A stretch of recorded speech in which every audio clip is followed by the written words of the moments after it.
Good evening, everybody. Thank you very much for coming on a Monday evening. It is now 6 p.m. And I would like to formally open this public meeting 2 for the Mooir Vannin Offshore wind farm project.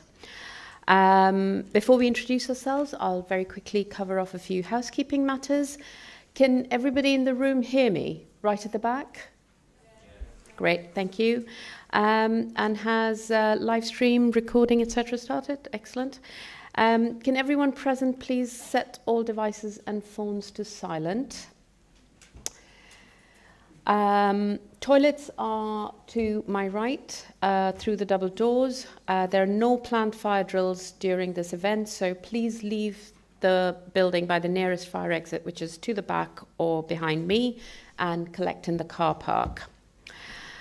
Okay, on to panel introductions. My name is Ms. Sahai. I have been appointed under Section 27 of the Marine Infrastructure Management Act 2016, or MEMA for short, to chair the panel of examiners for this application. I confirm that I've made a conflict of interest declaration as part of my appointment.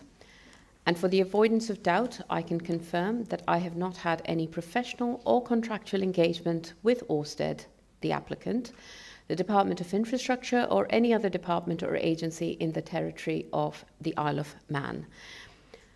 For context, I've been an examining inspector and chaired examining bodies such as these in relation to nationally significant infrastructure projects promoted across the UK from 2016 to 2024, where I have discharged my duties to examine those projects with openness, fairness, and impartiality. In the conduct of a thorough and fair examination for this application, all interested parties are free to raise the merits or disbenefits of the application. As we are still in examination, we, as in the examining body, have not made any determination on the merits or disbenefits of the application. After we close the examination, we'll take all submissions and evidence into account for the purposes of our recommendation to the Council of Ministers, who will finally make the decision. I am a chartered town planner and I'm a chartered member of the Royal Town Planning Institute, which means that I'm bound by their Code of Professional Conduct, which sets out ethical standards for all members of the Institute to meet, including the requirement to operate with honesty and integrity and to exercise independent professional judgment. This underpins my commitment to conduct these proceedings in a manner that is independent and procedurally fair to all. I will now hand over to my fellow panel members to introduce themselves. Ms. Fernandez. Hello, everybody, and thank you very much for coming on a Monday evening to this event this evening. My name is Frances Fernandez, and I am a panel member appointed pursuant to Section 27 of the Marine Infrastructure Management Act. I confirm that I have made a conflict of interest declaration as part of my appointment, and for the avoidance of doubt, confirm that I do not currently, and since my appointment, I have not had any professional arrangement or involvement with Ørsted, the DOI, or any other Isle of Man department, agency, or business. For context, I have been an examining inspector in relation to nationally significant infrastructure projects promoted across the UK between 2010 and 2023. I am also a fellow of the Royal Town Planning Institute, which means I am bound by the Code of Professional Conduct, which sets out ethical standards for all members of the Institute. I operate professionally within the same professional and ethical framework that Ms. Sahai has set out. Good evening. I'm Amanda Pownell, and I'm a panel member appointed pursuant to Section 27 of MEMA. I confirm I've made a conflict of interest declaration as part of my appointment, and for the avoidance of doubt, confirm I do not currently, and since my appointment, have not had any professional involvement with Ørsted or the DOI or any other Isle of Man department, agency, or business. For context, for over the last 35 years, I've been integrally involved in consenting, application, and construction of major infrastructure projects across the UK. I'm also a member of the RTPI, which means I am bound by the Code of Professional Conduct in the same manner as it does to other panel members and frames my conduct in this examination. Good evening, everybody. I'm Mr. Smith, and I too am a panel member appointed pursuant to Section 27 of MEMA. I have also made a conflict of interest declaration as part of my appointment, and I confirm that I do not currently, and since my appointment I have not had any professional involvement with Ørsted or the DOI or any other Isle of Man government department, agency or business. By way of context, I have been an examining inspector in relation to nationally significant infrastructure projects in the United Kingdom from 2012 until 2025. I served as the head of profession for planning inspectors in England and Wales from 2008 to 2012. I also served as the equivalent to an examining inspector for infrastructure in the state of Victoria, Australia from 1999 to 2005. I'm a chartered member of the Royal Town Planning Institute, the RTPI, which means that I too am bound by its Code of Professional Conduct in the same manner as it binds the other panel members and about which you've just heard, and that frames my conduct in this examination.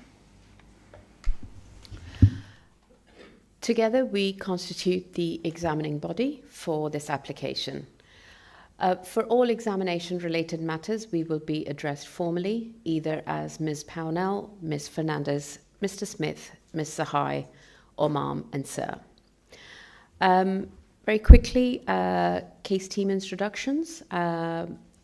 Present today are members of the Cabinet Office case team, notably Mr. Tom Randall, who provides procedural support throughout the examination process. And then audiovisual service is provided by Energy Media Limited. A few words about the procedure for today's meeting. The meeting will follow the agenda that was published on Wednesday, the 6th of May, 2026. Today's meeting is being undertaken in a hybrid way, meaning that some of you are present with us at the venue, and some, and I believe that's only 2 persons, are joining us virtually through Microsoft Teams. Some parties have chosen to watch the live stream. Additionally, a recording of today's meeting will be available on the MEMA website as soon as practicable after the meeting has finished. With this in mind, please ensure that you speak clearly into a microphone, stating your name and the organisation that you represent if that's relevant. Please state your name each time before you speak. If you're not at a table with a microphone, then a roving microphone will be brought to you, so please wait for one of those to be brought to you before you speak. Just a few words now about personal information. When speaking, do think carefully about your personal information. If you feel the need to refer to something which is personal or confidential in nature, please remember that anything you say will be included in the published recording. The Cabinet Office is administering the consenting process for applications made under MEMA, and in that regard, it will process personal data in accordance with the Data Protection Act 2018 and GDPR and LED Implementing Regulations 2018. Further information relating to data protection can be found in the Cabinet Office Privacy Notice, and a link to the notice was provided in the Regulation 32 letter published on the 6th of February. If you have any questions with regards to this, please speak with Mr. Randall. Just a few words about the statutory framework of the hearing. Under Section 32 of MEMA and Regulations 31 and 35 of the Marine Infrastructure Consenting Process Regulations 2024, the examining body can hold public meetings to provide opportunities as we feel are appropriate, and this is for anyone who wishes to speak about the application. The examining body notified parties of its intention to hold public meeting 2 in its Regulation 31 letter issued on the 24th of April 2026, and the agenda of the public meeting was issued on Wednesday the 6th. Now, the agenda includes the list of persons who have registered a wish to speak at the meeting, and the deadline for notifications of your registration and notification to speak at the meeting was deadline 3, which is Tuesday, the 5th of May. Now, in order to maximize the time available for those parties to have their say, those who have registered to speak, the examining body considers it appropriate that the applicant's responses to matters raised are provided in writing. and the applicant is therefore being invited to respond at deadline 4, which is the 16th of June 2026.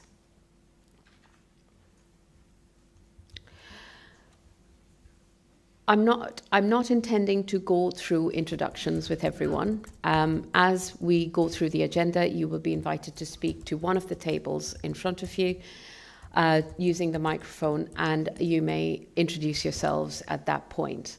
However, I do wish to confirm if there are any members of press attending today. Are you intending to video record any part of this meeting? Okay, no, so that's good. All right, that concludes this item of the agenda. Swiftly moving on to agenda item 3. So we will hear from each person who's registered to speak in turn. After each submission, the examining body may have some questions for the speaker. In the interest of fairness and ensuring that all registered parties have an opportunity to be heard, we will allow speakers a time of 5 minutes. The counter on the screen will indicate your allotted time and will count down. I should also note that some speakers address the examining body at public meeting 1. They will speak at agenda item 4. Those persons do not have an automatic right to simply repeat matters already before the examination. So before inviting them, we will just ask them to confirm that they intend to raise matters that are not already in examination. Without any further ado, I will move on to the first person on our agenda, Ms. Karen Cale. If you could come forward, please. Karen's online. Hi everyone, Karen Quayle speaking. Am I okay to commence? We can hear you very clearly, Ms. Cale. Great.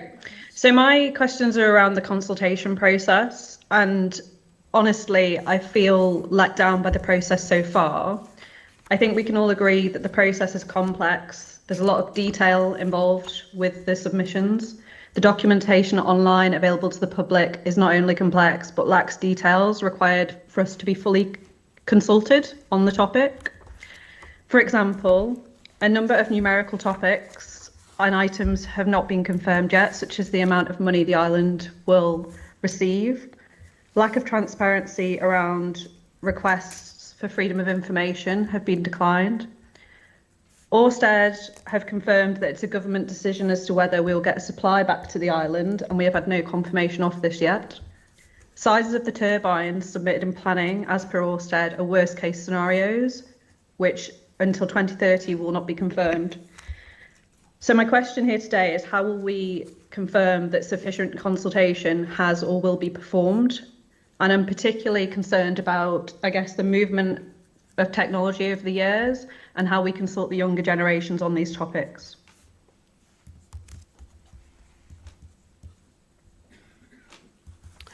Thank you, Ms. Cale. Is that the end of your representation? Yes. Thank you very much. I think there are a few of the matters that you've raised are live examination matters. So they are being considered actively in examination. As far as consultation and sufficiency of consultation is concerned, the examination process itself is a means of engaging with the applicant through your representations, such as the one you've just made, and potentially demystifying some of the complexity of the information that's available before you. So I would ask that you keep engaged with the examination library, where a lot of matters that at least the examining body is putting to the applicant and other parties engaged in the examination are coming through, where questions similar to the ones that you've asked are being interrogated, put to the applicant, and information is being sought.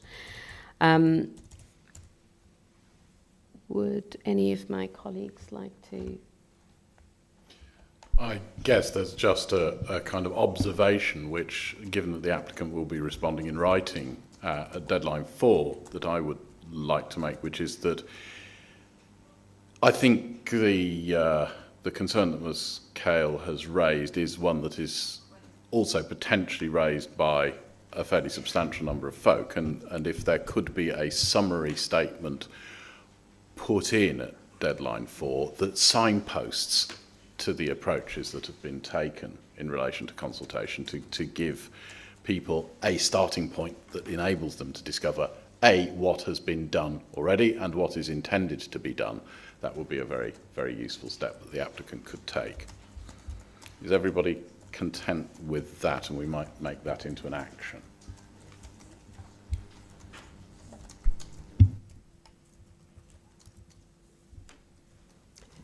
Yeah, that hearing action is being noted. So Ms Cale, you should be able to get some clarity on some of the engagement process so far. I think that would be helpful. Sorry. Yeah. I think that would be helpful. And again, I think some clarity around how we make this information digestible for Joe Public. Like, I don't think people have oodles of time to go through all the documentation. People have jobs, families. I think it could be made more accessible for people and summarised in better ways, other than people starting Facebook groups that give people the information that they actually need and want to read, rather than panning through pages and pages of documentation. It's just not practical for most people to do that in their spare time. And again, shifting technologies, I think a lot of people aren't looking at newspaper publications, going on the websites. It'd be good to see how we could shift technologies to address younger generations to make sure people are consulted sufficiently. That's a valid point, and I think I will address that to the applicant, and the applicant can definitely respond to it at deadline 4. Thank you. Thank you, Ms Cale. Thank you for your representation. And we are very mindful of the fact that this is a new process for examining national infrastructure projects on the Isle of Man, and in the run-up to the application for Orsted being submitted through to the Cabinet Office, there were 4 consultation events in Douglas, Castletown, Peel and Ramsey, just to help explain the process and how people could be involved before and during the examination of the application. And I'm sure Tom here would be very happy to have a chat with people afterwards again, just to explain the process in a little bit more detail. So we are aware that it is kind of new to you on the Isle of Man.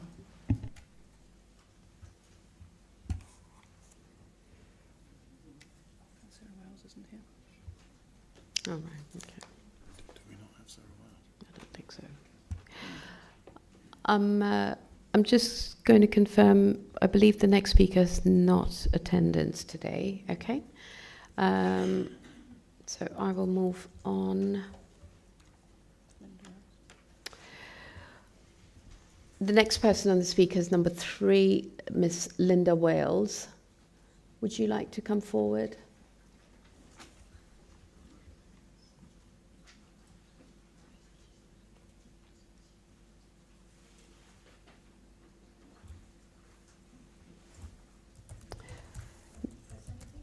Yes, Miss Wells, there is a button right in front, yeah. That better?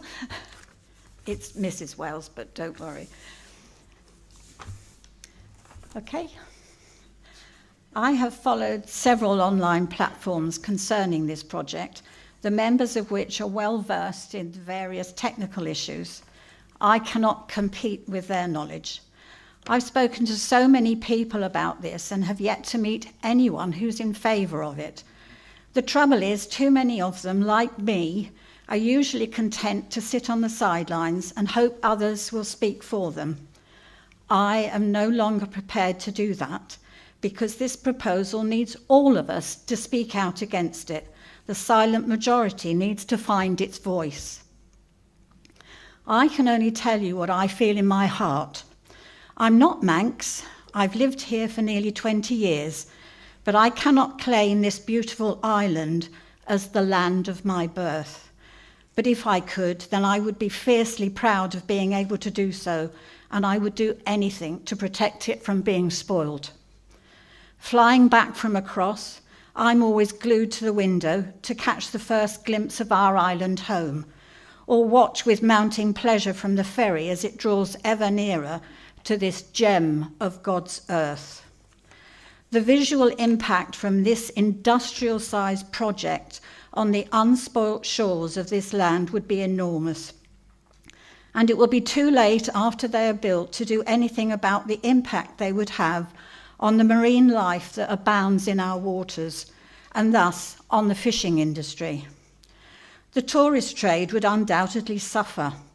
Imagine visitors coming to this island, walking the beautiful coastal path, visiting any one of the numerous hidden gems, or taking a trip on the electric trams and saying, "Oh, what lovely windmills." Another line in the Manx national anthem says, "Built firm as Barul." Well, these turbines won't be built nearly as firmly. Their expected lifespan at best is a mere 30 years, often less, and after that the decommissioning costs could run into hundreds of millions of pounds. At the moment, it is said that Ørsted would fit the bill via a special purpose vehicle. What guarantees have we got that Ørsted or its SPV will still be in existence in 30 years' time? And if they have gone under, who is then left footing the bill? I'll give you two guesses. The Isle of Man holds the unique status of being the world's first entire nation, including all land and territorial seas, designed as a UNESCO Biosphere Reserve. Awarded in 2016, this status recognises the island's commitment to balancing conservation, sustainable development, and community engagement. I wonder if we will still hold this status if we were to allow this development within our waters. The island also boasts the highest concentration of dark sky discovery sites in the British Isles. Would that still be the case after all the red flashing lights legally required for these enormous structures? Talking of community engagement, there doesn't seem to have been much of it happening. We do not know what the government is thinking. MHKs are asked not to discuss the details. This is such an emotive subject that a referendum might be a useful exercise. But no, how can we, the electorate, vote when we're not given the full story? As far as I'm aware, there's no agreement about how much, if any, of the power generated by these turbines would come to the island. It's for the use of the UK. Why then, I ask myself, don't they build them 6 miles off UK shores? It's time, the clock's ticking, it's time the Manx government were honest with the electorate. Can this proposal even be turned down or stopped without incurring any financial penalty? Or is it already a done deal? According to the Land Registry, I own my home and the land that surrounds it. In my opinion, that's not strictly true, nor is it true for anyone who owns a property here on the island, including the government. I believe the whole island and its territorial waters are simply held in trust for those that come after us, and it's our duty to ensure that we care for this magical place while it's in our hands, so that we can leave it for our children and our grandchildren and all the generations to come. We owe it to them to say no to this development.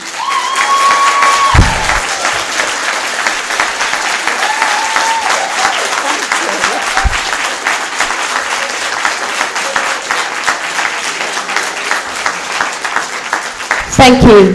Thank you, Ms. Wales. I appreciate people feel strongly about these matters, but I would request everyone to avoid applause or other demonstrations, whether in support or in opposition of points being made. We do want to make sure that people feel able to speak and that the meeting is conducted in a fair and orderly manner. Okay, you done? Thank you. Thank you for your points, Ms. Wales. There's a lot in there. Do sit, because we will have some questions for you. Mrs. Quayle, so at the beginning of your... Mrs. Wales. Wales, like the sorry, country. I'm looking at the wrong person. That's okay. Mrs. Wales, at the beginning of your presentation, and thank you very much for setting out eloquently your concerns with the application, one of the things you talked about was that sense of arrival, either flying in or coming in by ferry. And I know this is probably quite a hard question to articulate, but can you tell us what is that sense of arrival? What is it you're feeling? What is it you're thinking about when you arrive here? Can you capture that? One of the things we're really trying to understand is landscape and visual. Those are kind of terminologies. Quite often it's really helpful to understand the feeling about that sense of arrival. Okay, I lived for a long time in the south of England, and in my youth, when I was growing up, there was a real sense of community. That sadly has gone now, mostly because where we used to live, it's now a commuter zone. What struck us, my husband and I, when we first came to the island, was that spirit of community is still here. It's everywhere. And when I come home to the Isle of Man, that's what I'm doing. I'm coming home.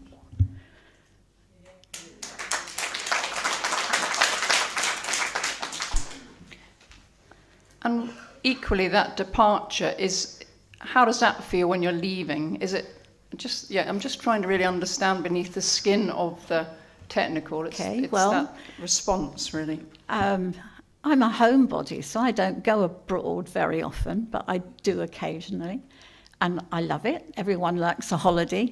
We get away for a break, see something different, experience new things. But there's nothing like home when you come back. I'm really lucky. I live in Maccled, one of the most beautiful, unspoilt areas of an already unspoilt island. To think that that might change with this development is just, it's unthinkable. Already we can see the Walmer windmills, and they're far smaller and a lot further away. To think of these monstrosities, I can think of no other word to describe them, being so close to our shores, and the damage that that might do to the environment is just unreal. Yeah, thank you. One of the things we're trying to really understand this evening is, what are you thinking? This is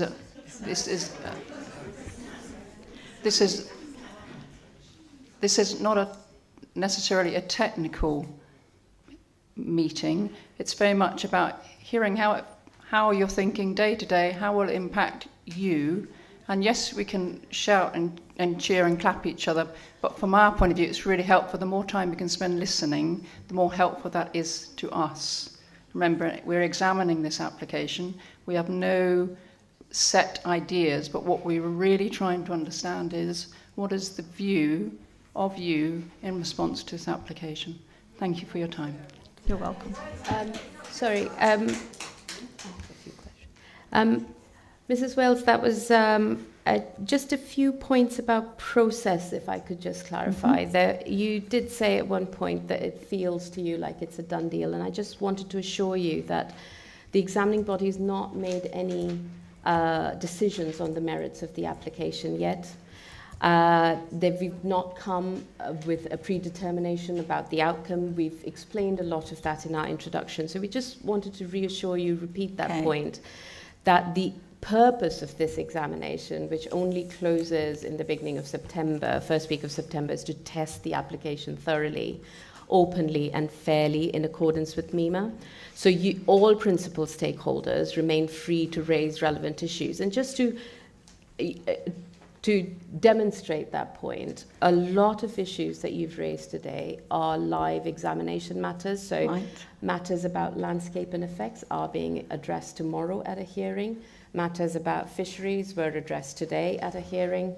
Matters about ecology are being addressed at SI86 on Wednesday, and matters about the actual economic benefit, indeed the case for the development, the relationship with the United Kingdom and so on, is being tested at SI87 on Thursday. So these are all live matters which will be thoroughly stress tested during this examination. Can you just confirm then that should this proposal be denied and the wind farms don't go ahead, that the island will not be subjected to any financial penalty? I don't think it is in the examination, within the scope of this examination, or for the examining body to provide that confirmation, but that's not before us. Any penalty in terms of, you know, what happens if the case, the application is denied permission. Thank you. I know that Ms. Pownell has a few points to make, so and then following that, Mr. Rind. I just wanted to explain that the examination tests the application, and so alongside getting a sense of the local population, which is what my colleague's been talking about just now, it's also rigorously testing the environmental impact of what's happening. So, as my colleague said at the hearing number 6 on Wednesday, is testing the impact on the environment. So looking at marine mammals, benthic ecology, ornithology, all the key issues that I think you're thinking about yourself, and asking what it looks like, what the impacts look like, and what the effect will be on the environment. And as part of that work, we've already had one unaccompanied site visit, looking at your beautiful island and walking around and seeing the landscape views. So it is part of the examination. I just wanted to reassure you. Good, thank you. I think just before we leave this item, given that the question about, I guess, reassurance in terms of what happens were there to be a recommendation not to grant, I think it is really clear, really needs to be made really clear that an examining body has to place all of the considerations into what we will refer to as the planning balance, which is essentially all of the positives weighed against all of the negatives globally. And having done that, we then have to form a fair recommendation based upon that balance. And having been doing that task for many, many years personally, having encountered circumstances where a recommendation is made both for and against, what is done is that those matters are dealt with fairly on the basis of all of the material that has been placed in the public domain into the examination being weighed and evaluated in that balance. And so I can't, and we can't as an examining body, render account for matters that may have been put separately before the Isle of Man government, for example, and I make no view about whether that any such things have occurred at all or not. But unless things are put in front of us in evidence, we cannot take them into account in the planning balance, but everything that is put in front of us in evidence, we will take into account in the planning balance. And that, I think, is as fair as I can say. That's what has always happened in my professional experience since the year dot, and will and should continue to happen. Thank you. Thank you. Can we invite Miss Strafford, Miss Alison Strafford, to come forward, please?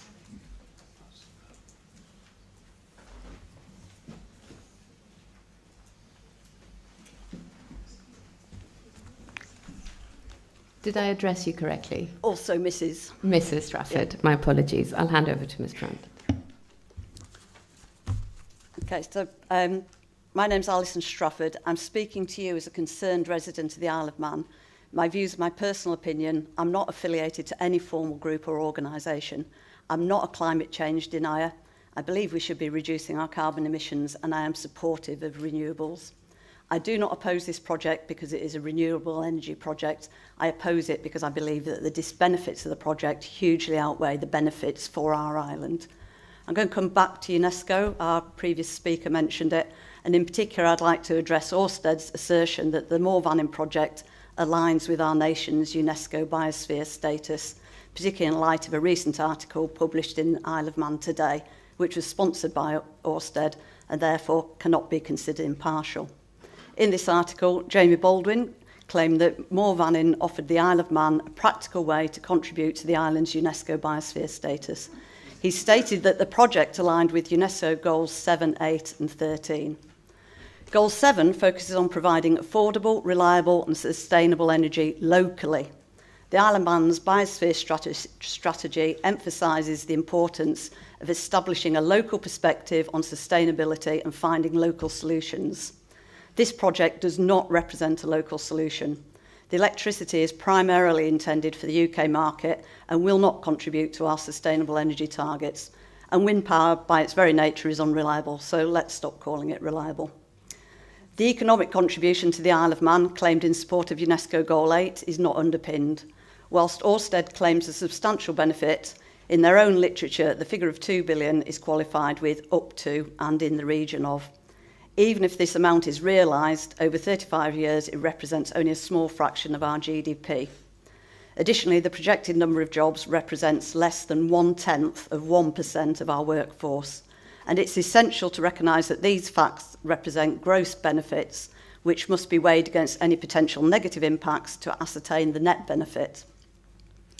Ørsted also claimed that Mooir Vannin will have a net benefit biodiversity impact. Yet Ørsted's own assessment admits that the project will cause harm to seascapes and wildlife. Ørsted say they are running a diverse portfolio of projects to explore innovative solutions to enable wind energy to work in harmony with nature. In other words, they recognise the harm created by the project and are trying to work out how to put it right. Ørsted's own assessments show that some impacts are direct, long-term and irreversible. So their diverse portfolio of projects can't put right anything that's irreversible. Our existing biosphere is defined by its recognition of the island's natural beauty, biodiversity, unique culture and heritage. This project will significantly detract from our island's natural beauty and disregards our unique cultural heritage and cultural values, impacting on important sites such as Castell Leonard, which haven't even been addressed in the assessments. Looking at some of the 5 E's from our biosphere vision and strategy, the economy, this project undermines our reputation as a conscientious island that cares and has a conscience. Enjoyment, there's nothing within this project that enhances our sense of place or celebrates our heritage and culture. It's only going to reduce our enjoyment. Environment, building an industrial complex encroaching upon our coastal landscape will fundamentally disrupt our relationship with nature. Mooir Vannin fails to preserve or enhance our biodiversity, with Ørsted's own evaluation indicating some significant, major and irreversible impacts. Engagement. The project diminishes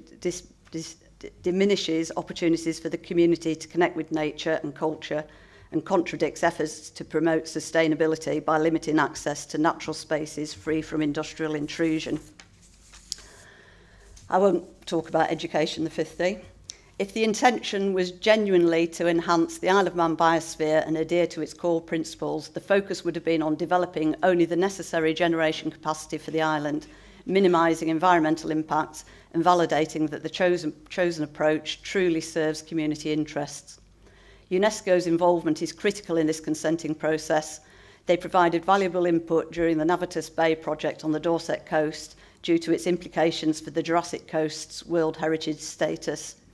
Ørsted's assertion that Mooir Vannin project aligns with the UNESCO biosphere principles warrants further scrutiny and consultation with UNESCO as a key stakeholder. And for clarity, by UNESCO, I mean UNESCO themselves, not the government department, Isle of Man UNESCO biosphere.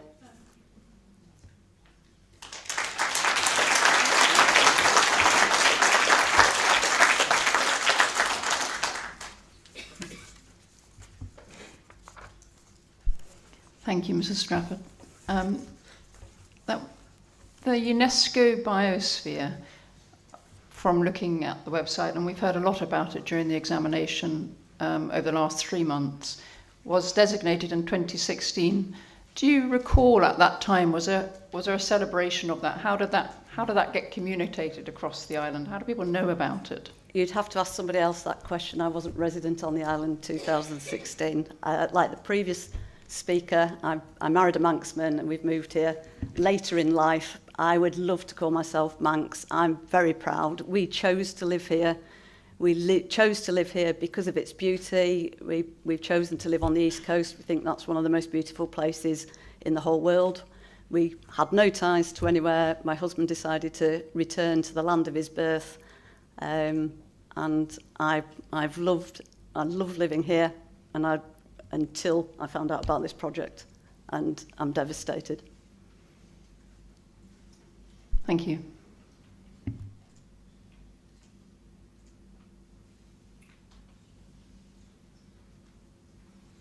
I think that's helpful. Thank you. Thank you very much.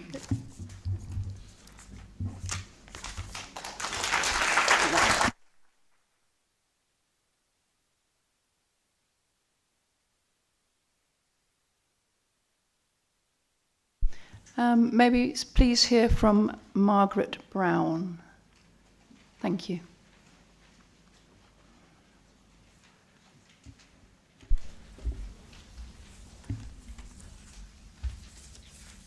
Hello, thank you for the opportunity. This is the land of my birth.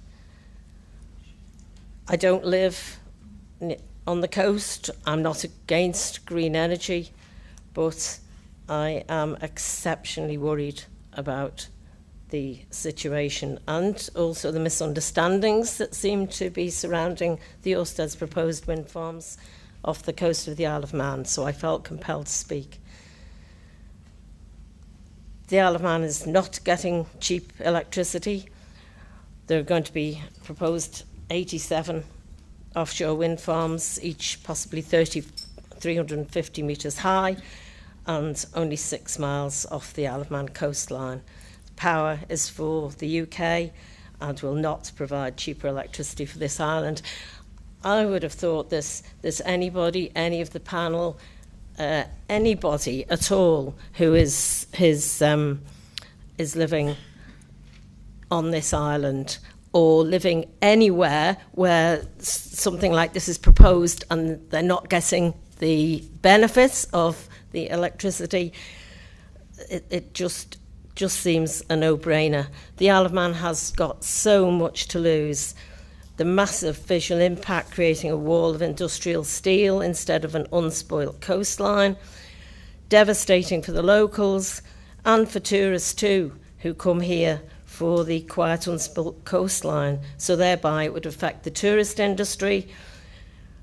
It can be a detrimental to health, particularly when offshore turbines are so close to the coast, including sound and vibration, noise pollution. Turbine noise can include infrasound, which can travel up to 15k and potentially cause stress, sleep disturbance, cardiovascular issues. There's the visual and psychological effects. Shadow flicker may create migraines. Visual impact can affect mental well-being and psychological stress. There's the rerouting of vessels, including Isle of Man steam packet boats, which would make the journey longer. It would affect our fishing fleet, detrimental to sea creatures, as been mentioned, underwater noise pollution, bird life, heritage, biosphere and dark skies. There'd be concerns for seafood safety with corrosion protection, leaching. Metals can accumulate in marine life and microplastics can enter the marine environment. Also, by the time the project is likely to come to fruition, there'll be a lot more research into other technologies, possibly more reliable. Wave power, Scotland's already a global leader using both tidal and wave power to generate electricity, and there's got plenty of waves in the Isle of Man. Small modular reactors and micro-reactors are providing flexible low-carbon energy. Also, we need to be mindful that there's still the possible gas reserves off our coastline, and if this offshore wind farm went ahead, it would almost certainly preclude any future investigations. Ørsted is dangling financial carrots, but It's out in the public arena that the company suffered severe impairment losses of around 1.4 million Danish kroner. It's trying to restructure, including massive staff costs. Global operations are under severe strain with the sign of diminished prospects for offshore wind. Add to that high market instability and geopolitical risks, and it definitely instills no confidence. Ørsted has withdrawn from or ceased developments on several major offshore wind projects in recent years due to economic conditions, including high inflation, rising interest rates, and supply chain bottlenecks. Ørsted can make promises, talk about lodging bonds, but in past cases, there have been times when a specific company has gone into liquidation and the state, which in this case would be the Isle of Man, has been left with the bill of decommissioning, which is likely to be into billions of pounds at today's costs. It's extremely worrying that MHKs and prospective MHKs with the situation aren't actually able to say which side they're on because it'll compromise, and yet this must be the biggest thing that has hit the Isle of Man. Any proposed financial gain from the Isle of Man, Ørsted uses words including estimated, approximate. I just hope you can understand our fear. There's a lack of confidence in Ørsted's long-term sustainability. These promises may be unlikely to materialise. I feel it's really scary and that Ørsted need to answer some of these questions, particularly on the financial side. Thank you. Thank you very much. I believe Mr. High has some questions to follow up with you. Thank you. Several points there. And once again, at the cost of repeating myself, a lot of those are live examination matters, so I would encourage you to stay tuned. Yeah, thank you. There's just one point again about process that I'd like to clarify, which actually a few speakers have made so far, which is the point about MHKs not being able to speak. Now, of course, the matter is not, it's not for us to say what political representatives do or not do, but decision makers in planning more generally and in infrastructure consenting processes are ordinarily expected to maintain an open mind prior to making a final decision. And this is not dissimilar to members of the planning committee or secretaries of state in DCO processes. So it's not unique to this process is what I would say.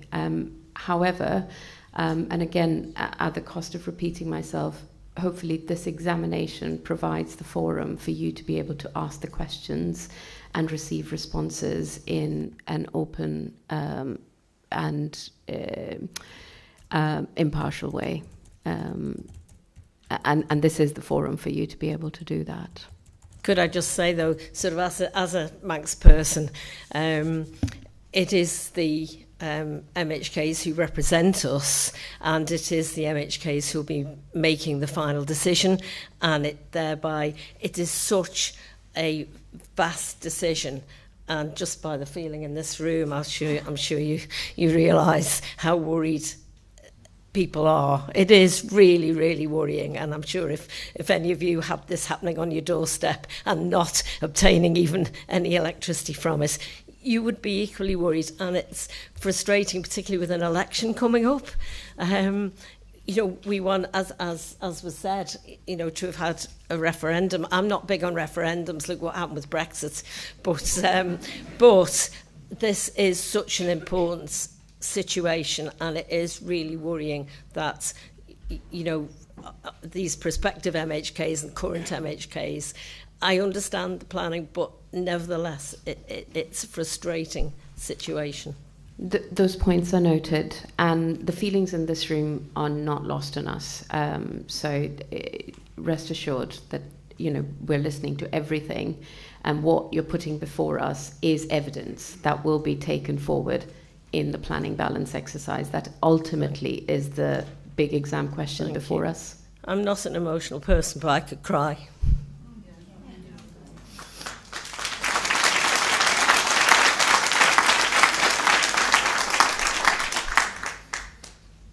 Thank you. Thank you very much. Thank you.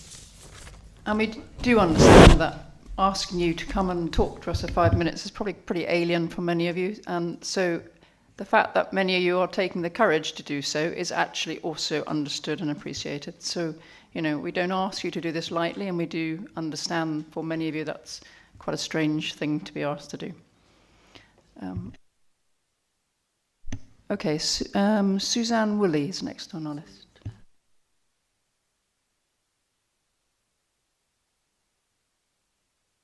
We understand that Laura Bridgens is unable to attend. Is Laura Bridgens here? No.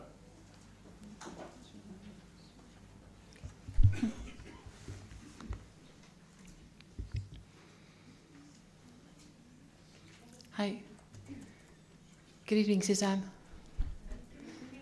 Yes. Before you started, I just wanted to add something to my colleague from the last lady who spoke.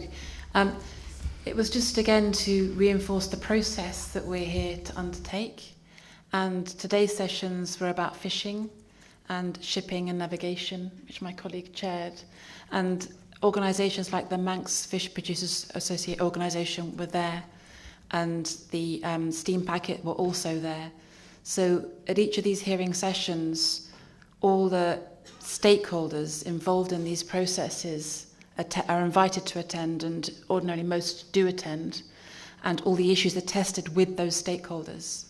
So I'm trying to reassure people that there is a process here and that the key stakeholders are involved in that process, and they do get the opportunity to test the application through us. So I wanted to reiterate that local stakeholders are involved in the process. Sorry, I wanted to just explain that, but please do go ahead. Woolley. I worked for more than 30 years for the Manx newspapers. On retirement, I've been engaged in heritage projects, and I've written several books on local culture and heritage. I'll start by saying that I resent the implication by some that opponents of this application are not concerned about the environment, when nothing could be further from the truth. It is because we care about preserving our fragile natural environment that we are prepared to stand up and voice our opposition. The argument that this development would in some way offset carbon emissions and thereby reduce global warming is disingenuous, to say the least. It would be a mere drop in the ocean, forgive the pun, compared to the contribution that could be made by countries such as America, India, and China. The supposed financial benefit to the island and its contribution to reducing carbon emissions amount to nothing when weighed against the environmental damage it would cause to this island. That this development would be visually intrusive is undeniable. 87 turbines, each one higher than the Eiffel Tower, or in local terms, half the height of Snaefell, erected right on our doorstep, could be nothing other than disruptive, destroying unimpeded views enjoyed since prehistory. Quite simply, they would be far too close. I could quote examples of how our beautiful and sometimes dramatic coastline has inspired writers, artists, and musicians down the ages. Think of the song Ellen Vannin, with its emerald waters and green hills by the sea. These poetic words matter because they remind us that our relationship with the sea is not merely economic or practical, it is cultural, emotional, and spiritual. As well as being detrimental to the eye, I believe that a development of this magnitude would be detrimental to the spirit, destroying the sense of freedom that is so integral to our culture, our heritage, and our sense of well-being, which is then recognised as being more important than ever in this day and age. Most planning applications are about adding something to the landscape, and this one is no different, except that as well as gaining something enormous and completely out of scale and out of keeping, we would also be losing something, that sense of being a place apart. It would be another step on the road to becoming just like everywhere else. I will now turn to what I believe is at the heart of our discontent, and that is the manner in which our government has gone about this, which has... which has been less than honest and open, especially when we learnt that our sitting MHKs and prospective MHKs have been warned not to make their views known because it might prejudice the final outcome. When one considers how difficult it is to unseat a sitting member in an election, one can easily see that the present MHKs are the ones who will be hand-picked to form the next Council of Ministers. I leave you to draw your own conclusion. To my mind, there can be only one reason for it, and that is that the present administration has already made up its mind and will not allow anything to stand in its way. Perhaps things have already gone too far. I hope I'm wrong. With respect to the members of this honourable panel, once this lengthy and expensive exercise of consultation has ended, you will weigh up the mountain of evidence and come to a decision. You will then make your recommendation to the Chief Minister and his or her Council of Ministers, with whom the final decision will rest. As we know from a number of previous examples, ministers can disregard and overturn the recommendation before them and carry on regardless. Am I being cynical when I conclude that this money has already been spent, if only in the imagination, to top up the pension fund black hole, for example? I believe this issue is bigger than politics. It affects every person who lives here. We're being asked to accept a vast industrial development imposed on our seascape by a foreign corporation with enormous financial power. We are told this is progress and that we should sacrifice the very thing that makes this island unique. But the sea around the Isle of Man is not empty space waiting to be industrialised. It's a living ecosystem. Fishing grounds, migratory routes, marine habitats, dark skies and open horizons. It's also a place of calm and renewal for the people who live here. I am not opposed to renewable energy. I recognise the importance of reducing carbon emissions and addressing climate change.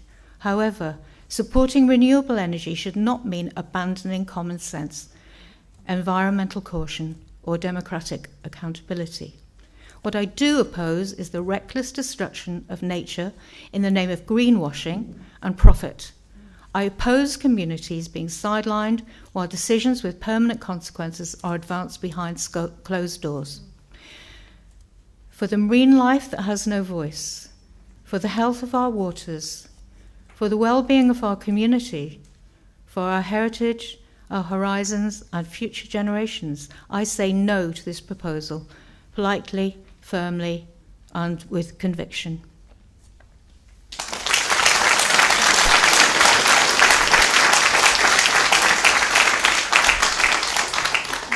Thank you, Ms. Woolley, for your comments there. I think you've raised a full range of issues, I think, which a lot of people have also raised. So protecting the environment, the carbon offsetting, visual impacts, heritage, culture, all those issues on the table at the examination, and we're halfway through the process now. And I think I've explained the hearings and that we had shipping and navigation today. Landscape and visual is tomorrow, so that will address, it will table a lot of the issues that you're raising, and a lot of your cohorts are raising as well. The MHK issue that you've raised, which is at the heart of your disconsent, I think my colleague would like to respond to that point that you've made. I think it's really important that we all acknowledge how essentially kind of counterintuitive that point feels, that you're elected representatives in your parliament are in a position where they find it very difficult to speak publicly and, as you say, have been advised to exercise care. I think it's important to be clear that, I mean, in my deep background, I'm a chartered planner, but I started the journey to planning professionalism as a lawyer. And so I studied a law degree, and one of the things that becomes clear as you go through that process is understanding the nature of discretionary decision making by public bodies, and when public bodies are making decisions as if they were judges, quasi-judicial decisions, the way in which hazard in their decision making and risk of challenge in their decision making arises if they find themselves pre-discussing, predetermining, prejudging the matters before them. Now, this is something that assails planning decision makers the world over, because almost anywhere that has the same broad common law legal systems that the Isle of Man has, or the United Kingdom has, or the United States or Australia have the same basic rules of law that affect the way that decision makers decide. And frankly, the frustrations that you're expressing are ones that I've heard expressed in different countries with our common law legal system for the same reasons, but with the same effects observed. It is one of the, I guess, difficulties that we live with in terms of having the legal system that we have and the way that interacts with the elected political system that we have, that the final decision makers are bound legally to try and maintain their quasi-judicial standing so that they don't find themselves unable to make a final decision. Now, I'm not asking everybody to do anything other than to bear in mind that that's the legal framework that applies to us. That's why we have to be very circumspect about our own expression of view. That's why it's critically important that we come to this with a clean and unfettered mind, that we, for example, interrogate our possible interests and we declare our interests, and the standards that apply to us apply to your MHKs as well. I think it's important also to observe that when they do make their final decision, yes, they are at liberty to disagree with us on our recommendation. That's a very fair comment. But equally, they are required in law to publish a statement of their reasons.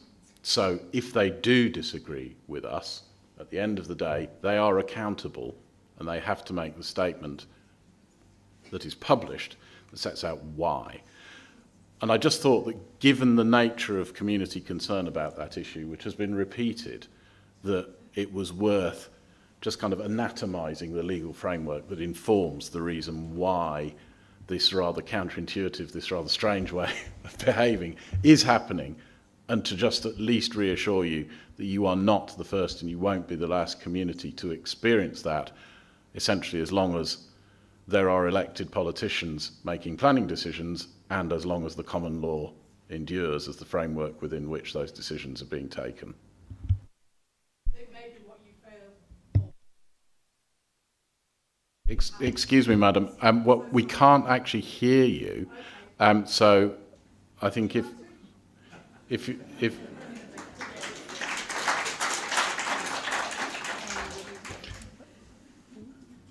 and I am going to just ask the chair to.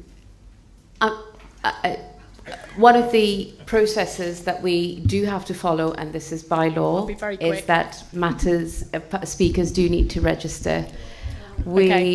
Given the feeling in the room, we will make an exception. So introduce yourselves. Thank you very much. Request others My name is Ali Mackenzie. I am fully into having an environmental balance going forward. I understand that we need to address the gas, oil and fossil fuel problem that we are all facing. However, there are things that are maybe being missed by the panel, which I feel I need to kind of just let you know at the moment. We are an independent nation. We have had a government which has been elected to speak for the public for over 1,000 years. I think we are having a problem as a community understanding how this decision, and I understand it's not you, but you're wanting opinions, so I'm just trying to voice maybe the opinions of some of the people that are here. We are trying to understand how it has happened that this decision has been even mooted on the scale that it has, with the impact that it will have on our heart, on our community, on our well-being, without it in some way coming back to the public before decisions are feeling as though they're fait accompli. And I'm sorry to disrupt things, but I think that's a fairly general feel. Our politicians are supposedly like the Viking Tinval. They are supposed to be there to represent us. We're not party politics. We are here, and we expect them to be our voice. And they are failing in that in this process. Thank you. Am I okay to go? Ms. Mackenzie.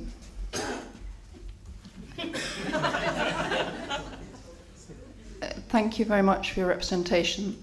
You were registered but didn't indicate your desire to speak. So in order for us to be able to hear people and to allow those that have registered, could we ask that you next time please let us know if you would like to speak? And it's not because we are being unhelpful, but it's also been given fairness to other people to allow them the opportunity to speak. So if everybody, just to explain, if everybody jumps up and says we'd like to speak, then it might take us a very long time to finish.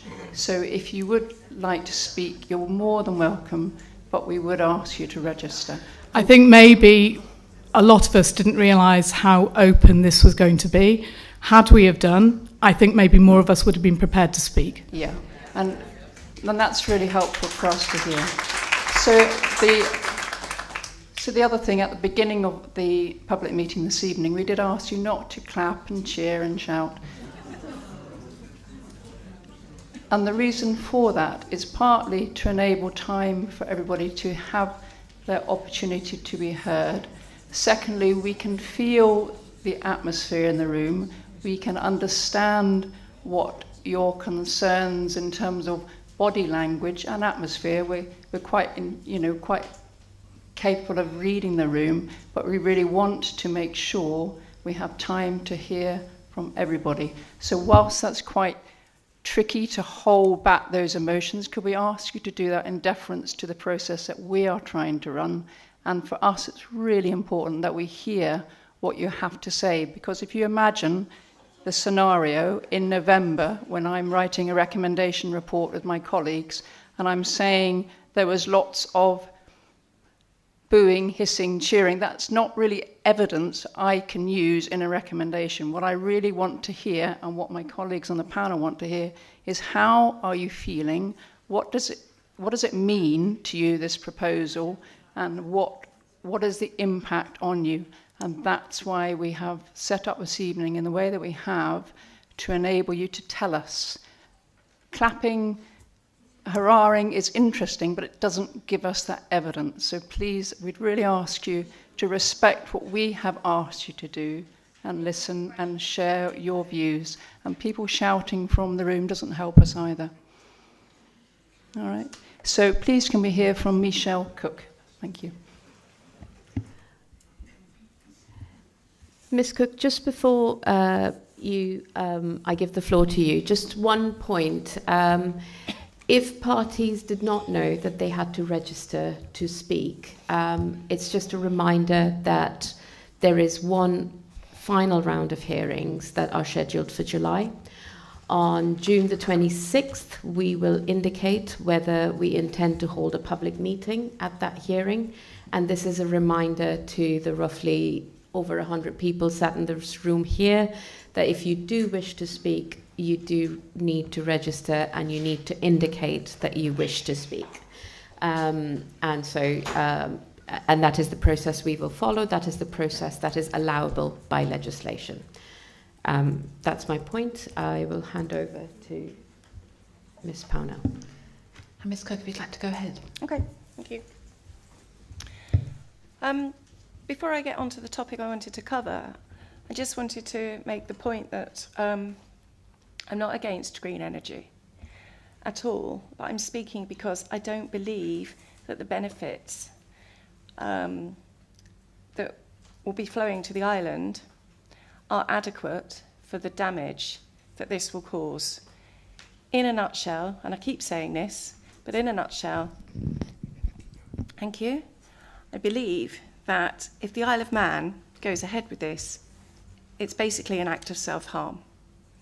it would be like the most beautiful person in the world getting the words Ørsted tattooed across their face and being told it's okay, it might rub off in 35 years.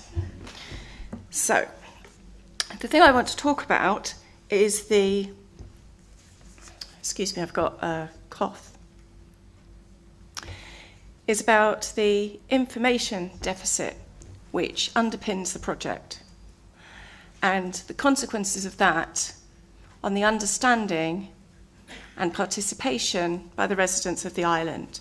So it ain't rocket science on any subject. If we haven't got information, then we don't know what we don't know. So how are we going to be engaged? This business of the MHK is not speaking and the same happening everywhere else, fine. But it goes hand in hand with the fact that there is just no info coming out here, apart from Ørsted, which is all over the place. It's unverified and it's vague. Or it is at such top-level detail that you can't make sense of it. Now, I'm a qualified accountant, a commercial accountant.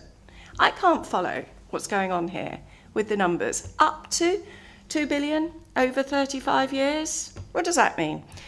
It means we're going to get a whopping 1% or less improvement to our top line, to our GDP, a year.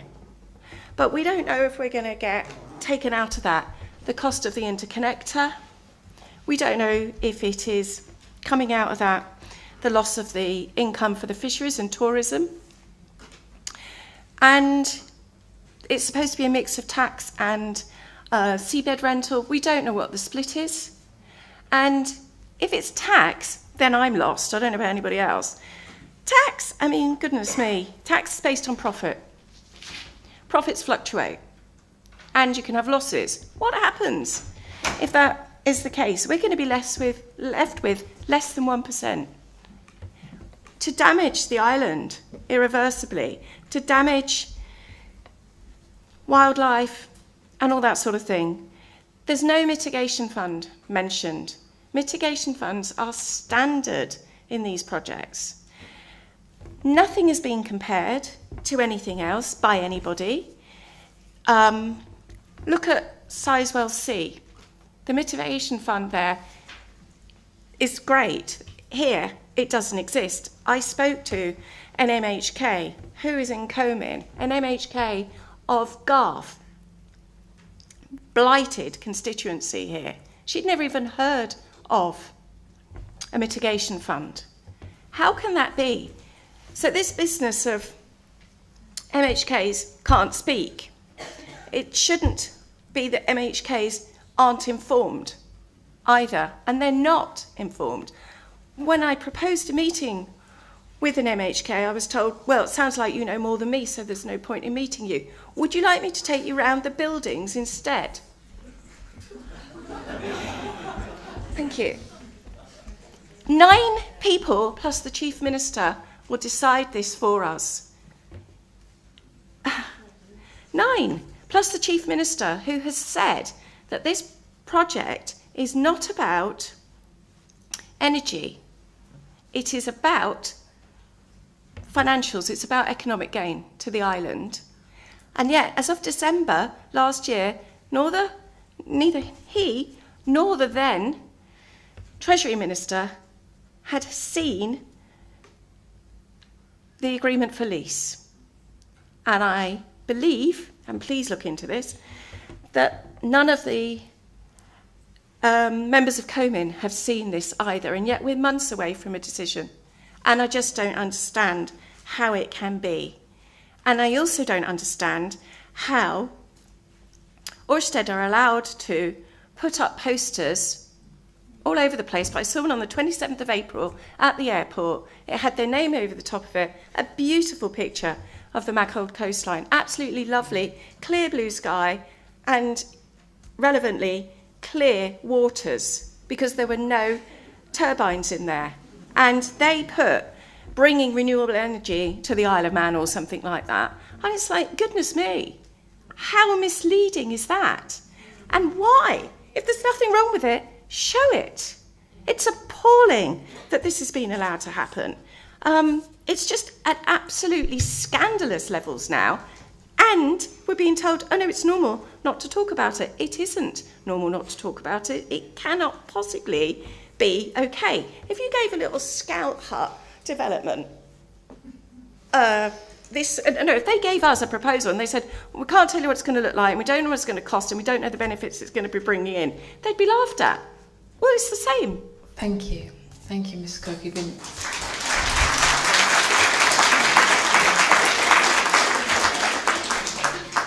Thank you. You've clearly laid out all your arguments, and I've noticed you've submitted... Not all, only 5 minutes worth. I understand that.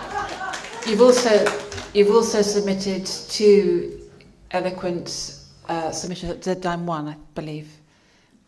You've also submitted 2 documents at deadline 1? Yes. Yes. So those, I've been through them today, and those set out all the issues that you've raised for longer than 5 minutes. So I think we have a lot of the information that you want to present. So that's really helpful. A lot of the issues you've raised are also in the examination, and I think I've explained already about the hearings and how we're interrogating it. But about the hearings, actually, sure, if you don't mind. Of course. So there's 4 days worth this week. I think, and I might have got the wording wrong here, but, you know, the overall picture. Fishing, shipping and navigation this morning or today.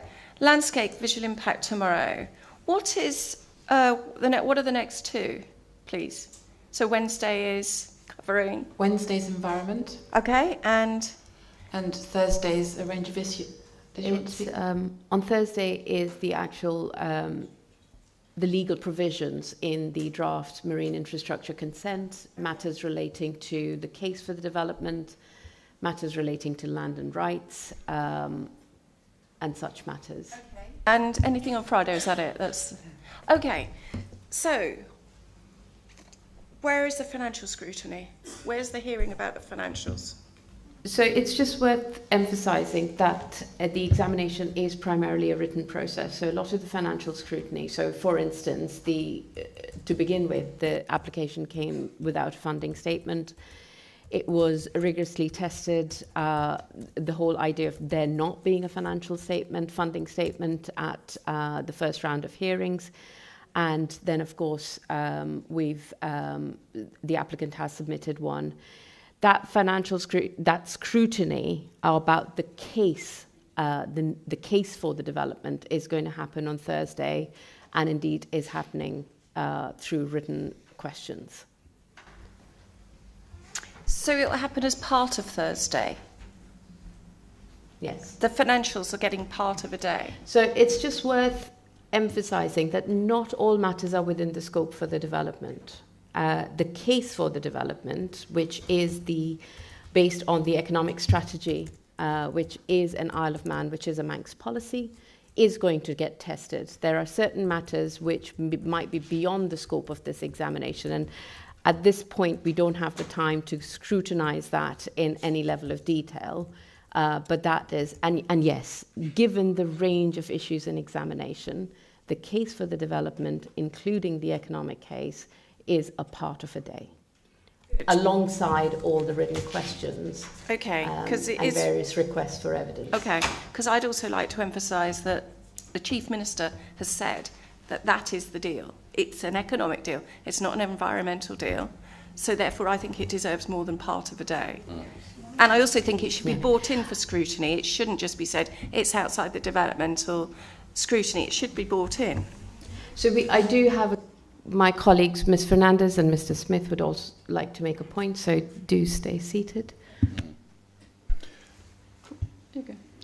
I mean, in respect to that, I think it is worth also emphasising that an examination is not just a hearing or a set of hearings, and it's a process where all of the information that's put in as part of an application and then requested by the examining body is interrogated by the examining body over the entire duration of the examination from its start to its end point. And it is all being thought about continuously, and, for example, matters that are heard during this group of hearings, are there matters that we take away, we discuss, we will issue further written questions, so there'll be another round of written questions that will emerge. We will then draw our responses to those questions into our thinking. We will consider what then we need potentially to interrogate in hearings that might be held in July.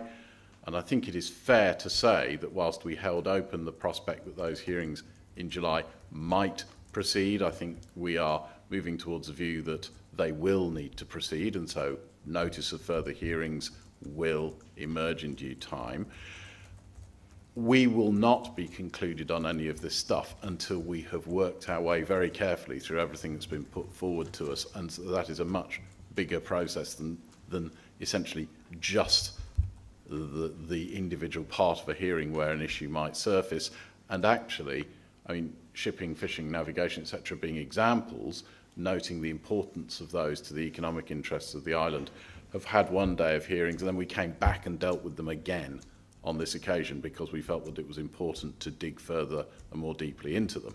So that's an example that just because you deal with something once doesn't mean to say you don't push it through the press once again if you need to. And you know, we will bring that process to our thoughts, and we'll be thinking not just about what's happening in the remainder of this week, we'll be thinking about how we handle these issues over all of the remaining time in examination, including a further round of hearings. Okay. Thank you. Thank you very much. Thank you. So, is Mr. David Skinner here?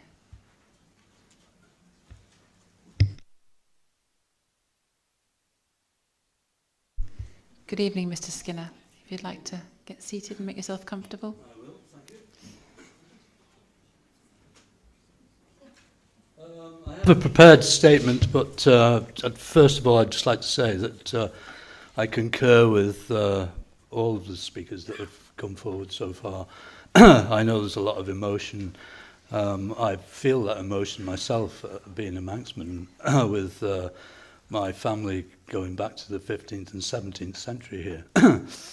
I've been involved with the fishing industry since the mid-1980s, and I'm a member of the Manx Fish Producers Organisation, so I'm well aware of the points that David Beard has brought forward, and everything else, the cables, etc., etc.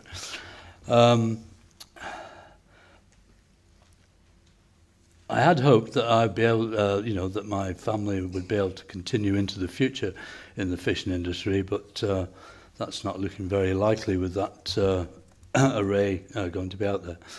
Unless one is actually involved in the fishing industry, it's hard to describe the feeling of losing an integral part. And I do realise that the needs of the many outweigh the needs of the few.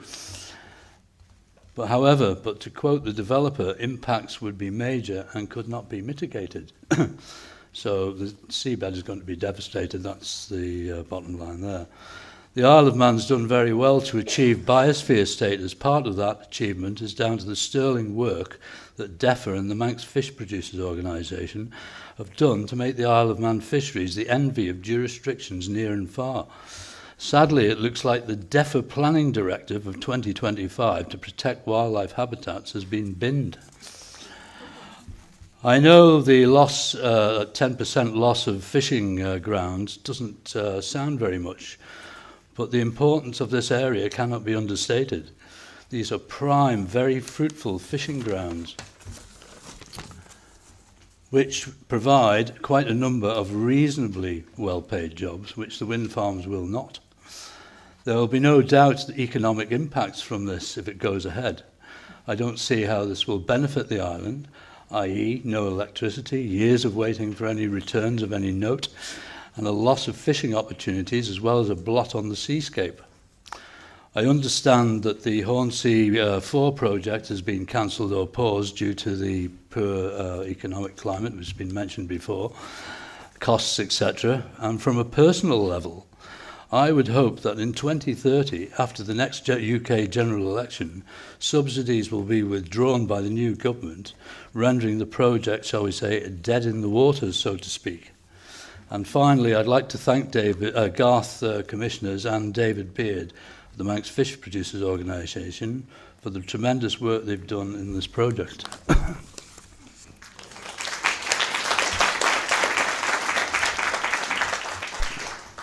Thank you. That was a very insightful speech.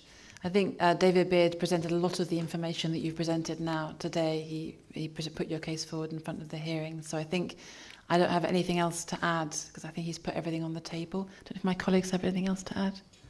Well, having chaired both of the hearing sessions at which Dr. Beard has been present, I think there is one observation that I will make, that everybody around the tables that he has been present at has, accorded him the opportunity to bring an extraordinary wealth of information about the important economic contribution, the important environmental contribution and the sustainability of the Manx fishing industry to the table. We are all trying to resolve what ways that we can of ensuring that information is taken into the best account that it can be in the recommendation that we make to ministers. So I think what I can't tell you is what the outcome will be, but what I can say is that it won't be for default of very, very high quality information about fishing and fisheries. And having been conducting these sorts of processes in many parts of the UK and in other countries for many years, you're very lucky to have Dr. Beard. I appreciate that. He's a man with considerable expertise. Yeah, I have a great deal of respect for David Beard. What I would say is I don't know of any cases in the world, Australia and the United States or wherever, where local opposition has brought a halt to any of these arrays. And if it is halted, it will be purely financial. That's all I have to say. Thank you. Thank you very much.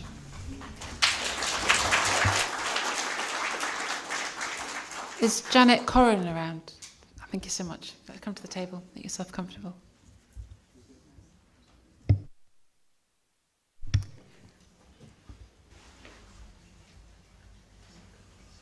When you're ready.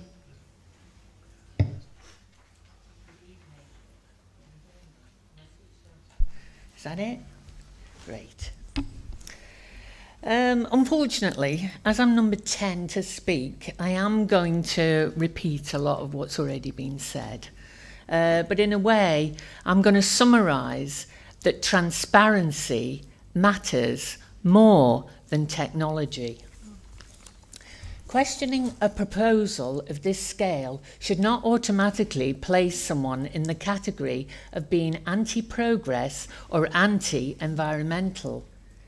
The real question is not whether renewable energy is good. The real question is whether this particular development in this particular place at this particular scale deserves approval and on its merits. Because this is not a temporary experiment. It is a major industrial development in Manx waters with consequences that would last for generations.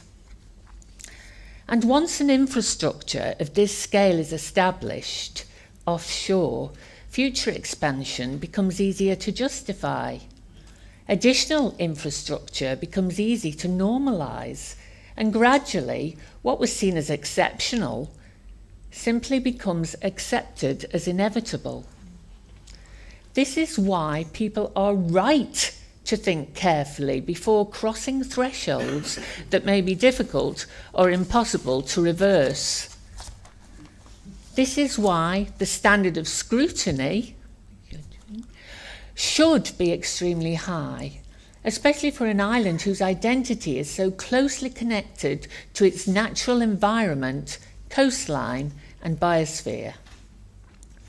The sea around the Isle of Man is not just an empty space waiting to be industrialised. It's part of our economy, our heritage, our tourism appeal and our cultural identity. It's part of how people experience this island. It shapes our sense of place. It contributes to why people choose to live here, return here, and visit here. There is also an important democratic issue here. Public consultation should be meaningful, not performative. People need to feel that concerns are genuinely capable of influencing the outcome, not merely being recorded while decisions move steadily on regardless. Because when people begin to feel that large developments are effectively predetermined, trust in public decision-making weakens. What also concerns many people is the growing sense that this project has been developing for far longer than the public realised. And that raises an important question. If a project of this scale has effectively been in development for over a decade, why does meaningful public awareness feel so recent? Consultation works best when communities are involved early, before momentum, investment and political expectation has become so large that people begin to feel the outcome has already been decided. Public trust depends not only on legal process but on openness. Consultation should not simply be about presenting information to the public. It should also involve a genuine willingness to reconsider outcomes if significant concerns emerge. Otherwise, consultation risks becoming a process where communities are heard emotionally but ignored structurally. And once people begin to suspect that major decisions have been quietly progressing in the background for years, confidence in the whole project naturally weakens. Now, none of this means doing nothing, and it doesn't mean rejecting renewable energy. It means asking whether this proposal truly balances the drive towards net zero with the interests of the island, public consent, and the responsibility to protect what makes our island unique. Ultimately, this is not just a test of the Mooir Vannin wind farm proposal.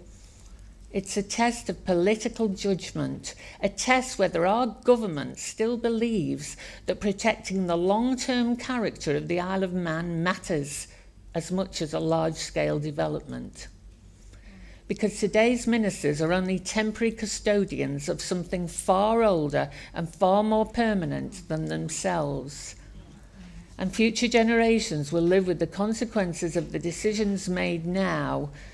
That is why caution is not obstruction, it's responsibility.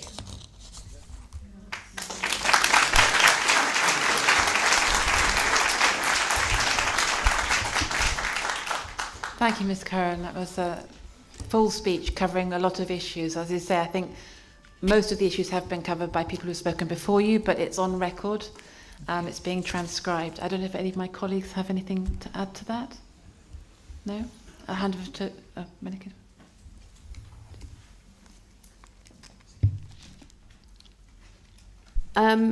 I think there's quite a few speakers who've made the point about consultation and general awareness coming in quite late. I know that we've got a hearing action from one of the earlier speakers about, bear with me while I pull it up,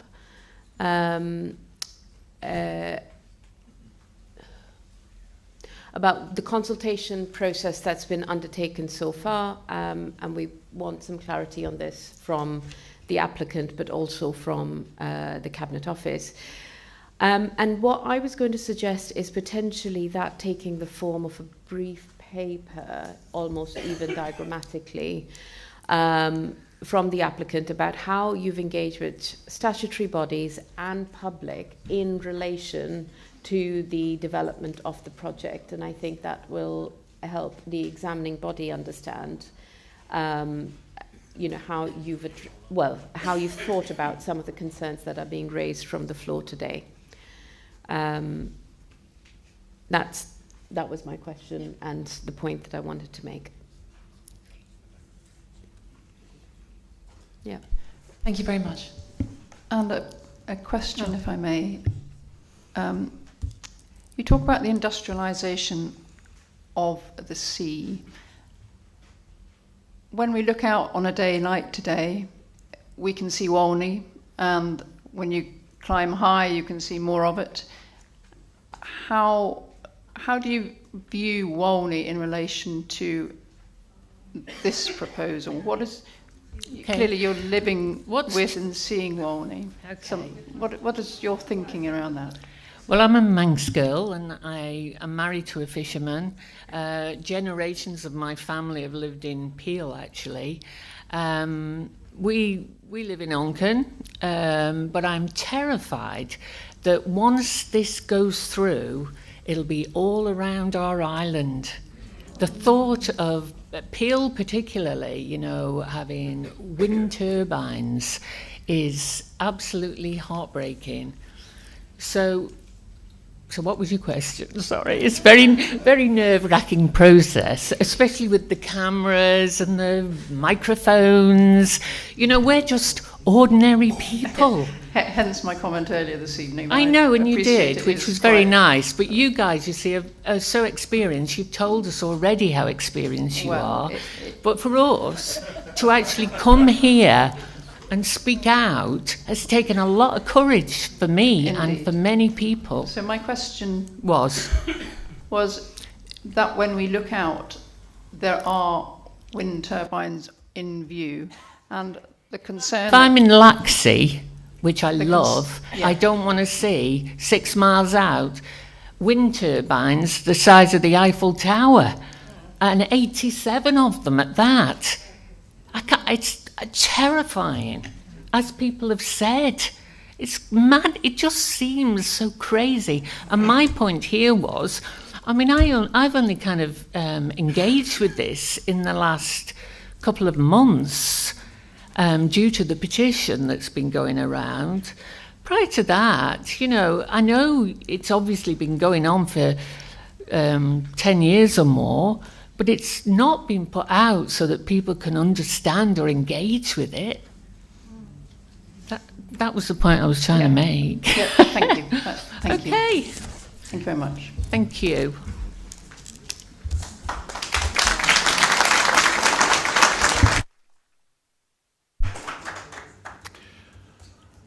Okay, do we have Mr. Mark Robertshaw present? Mr. Robertshaw, please come forward and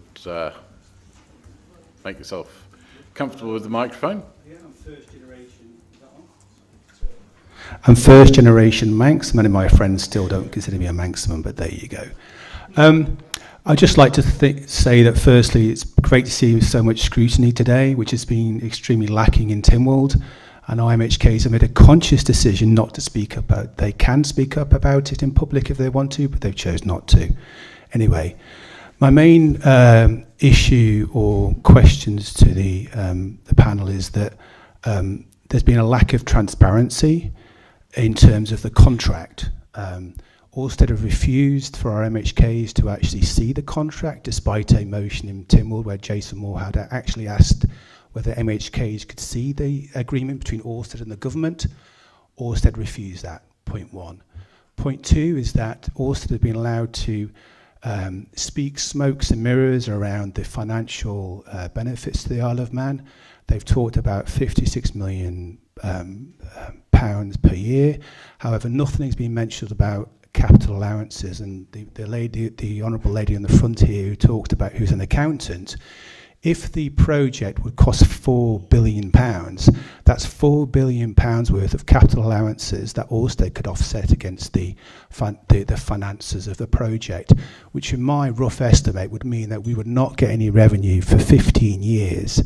So I think there's been an awful lot of smoke and mirrors. I went to one conference where Ørsted said that we would get a percentage of the revenue. Then there was another statement by Ørsted said it would be ground rent and it would be taxes.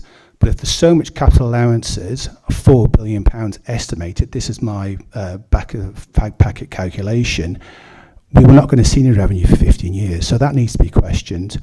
Point two is also with regards to consent. So for Mr. Robertshaw, can I just ask you to move slightly back from the microphone? Too loud, sorry. No, you're not too loud, Sorry. but we are getting quite a lot of breath as well as words. Does the clock stop? If you stop, okay, sorry. So the other point is with regards to consent. If this body consents to the overall agreement, sorry, mate. Okay, if the overall body consents to the proposal to being relevant and being proper, should there be a change in government? Should the new politicians that come in Tynwald be against the wind farm, but this panel actually states that they are overall for it, and the political will changes? Do Orsted have the ability still to sue the Isle of Man government? Your body says yes, it's great overall, it's a good thing. There's a change in government in September, and all the MHKs say, do you know what? We're listening to the majority of people on the Isle of Man. We do not want the wind farms to go ahead. Will Orsted have the right to sue the Isle of Man government? And point 3 is regards to the opportunity lost that Orsted are preventing the potential development of our gas field, which will have no visual hindrance to the island. Now, there is in standard oil and gas situations, North Sea Transition Authority, which I presume most of your panel will be aware of, there is a co-location agreement. Now, because Tynwald have actually stated that no new licenses will be issued, if the new Tynwald decides that we want to explore the gas reserves in our territorial waters, is your panel actually looking at, is your body actually looking at the opportunity lost should we actually go ahead with the Orsted? Because Orsted, I understand, in the agreement, and I hope the body have seen the agreement between Orsted and the government, because it would be a shame if you hadn't seen the agreement. I understand that there is, let's say, that the agreement impedes any future exploration of our gas field. And that was, I've had that firsthand from a director of the previous exploration, Kroger, who said that the Orsted made it so difficult for them to continue that they withdrew. Now, any future exploration company, whether it's a large or a small one, if they are still going to face the same consequences, then there's an opportunity lost by allowing Orsted to proceed. So I would encourage this body not just to look at what's happening now, but also the future opportunity lost if that agreement that is stated impedes any future exploration of our gas reserves. Clock stop. Sorry. Thank you very much, Mr. Robertshaw. Now, look, on that last point, you'll probably be aware that amongst a very broad range of folk who participated in a hearing earlier on today was a person who spoke in relation to the gas field proposal. I wasn't aware. I've just rocked up today. Right. So, well, look. Go back, listen to today's recording. Towards the end of the afternoon at Agenda Item 7, you will hear some discussion of the issues there.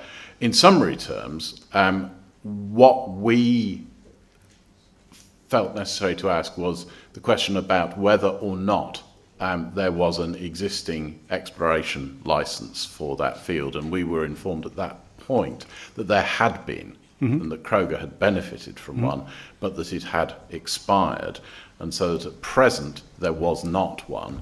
That's incorrect.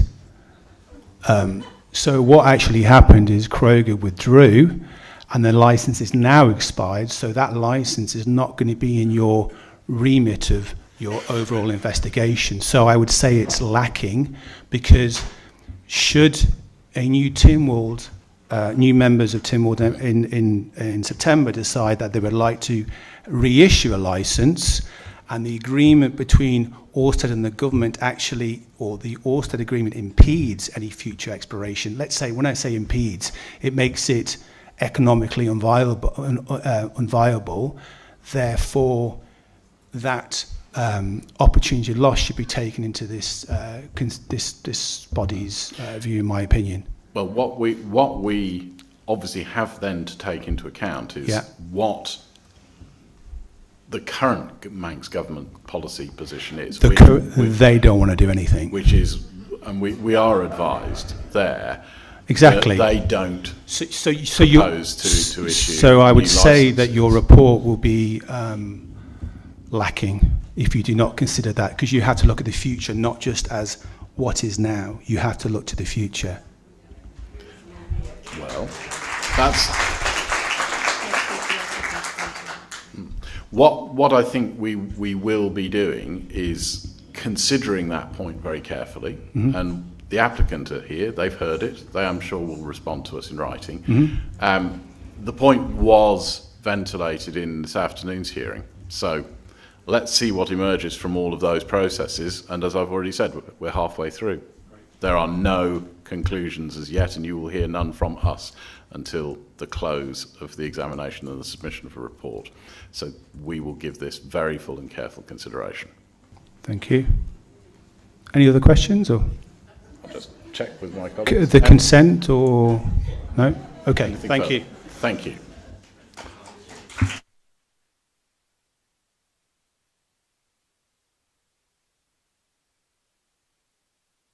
Do we have Mr. Stephen Wilkinson present? Do I see Mr. Stephen Wilkinson online or in the room? If we do not, then I'm going to ask if we do have Mr. Alan Goff. Either online or in the room. And if we have neither of those speakers, then we move on to agenda item 4, and at this point I will hand back to the chair. Thank you again for all your representations. We have not heard from you before. The following speakers are persons who have previously addressed the examining body at public meeting 1. As I explained before, this is not an automatic right to repeat matters that you've already placed before the examination. So before the start of your representation, please confirm that you intend to raise matters which you've not put to the examination before. The order remains the same. If I could invite Mr. Richard Henthorne.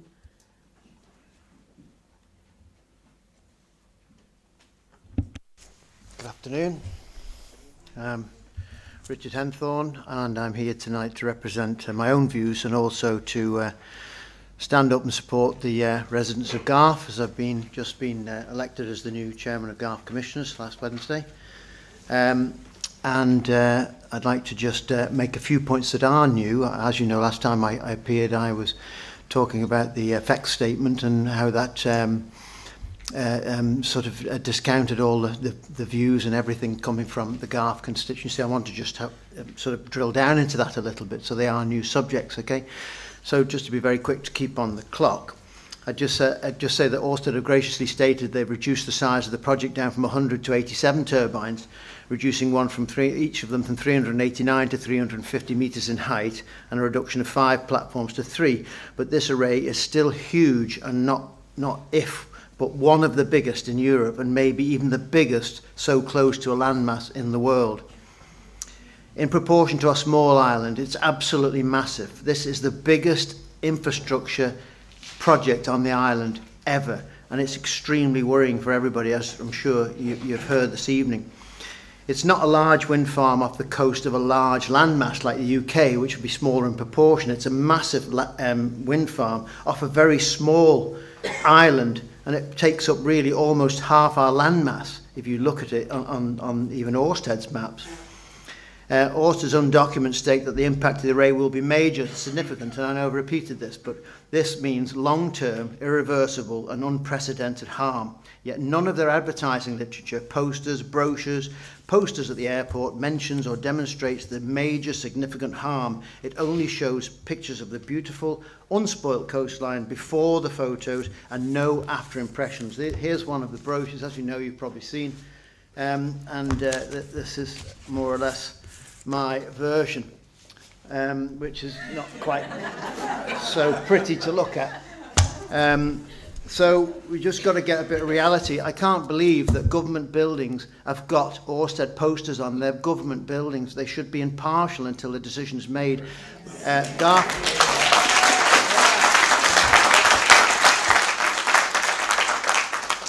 Garth commissioners managed to very bravely write to the Broadcasting Authority and ask them to take off the radio adverts that Ørsted had on. I'm sure after 2 weeks of asking Manx Radio, they didn't respond at all and just carried on playing the adverts, which were really, really winding me up. And so we wrote to the Broadcasting Authority, and they did take them off. They haven't told us whether it's the right decision or not yet. I've kind of changed my speech a little bit because I've been kind of incensed by everything I've heard. But these actions seem to be, you can see from our point of view, that they seem to be unfair. I'm not so worried about the board's independence of decision making. What I'm really worried about is our government's independence of decision making, because no matter where you talk, who you talk to, and I was talking to Alf Cannon for the first time I've ever spoken to him on Saturday at our meeting at the Garth at the Institute in Laxey, and although they can't mention it and can't commit, by asking 15 different questions, I got the impression that it's for the money. They need it for the dollar. It's nothing to do with anything else other than the dollar. And they're selling Garth and selling the east coast of the island down the river for money. And all they need to do, we've calculated, they only need to make a 3% saving in their own efficiencies, and they can raise £57 million a year, and we don't need all that stuff on their own. I spoke to our sitting MHK, who's a minister, and I said to her, why can't you make 3% of savings within government? And she said, well, it means getting rid of doctors, and it means getting rid of nurses, and it means getting rid of people and things. And I said, you're absolutely joking. I said, you need to look at your own figures for how many people you've employed just within DEFRA in the last thing. You've got 70 people working in there now. What they're all doing, I don't know. But So it's that kind of thing that we're really, and that's why I just say to the general public, when it comes to the election this September, if they won't speak to you about it, don't vote for them, because it's last orders on the gravy train right now. That's it. Thank you. I'm done.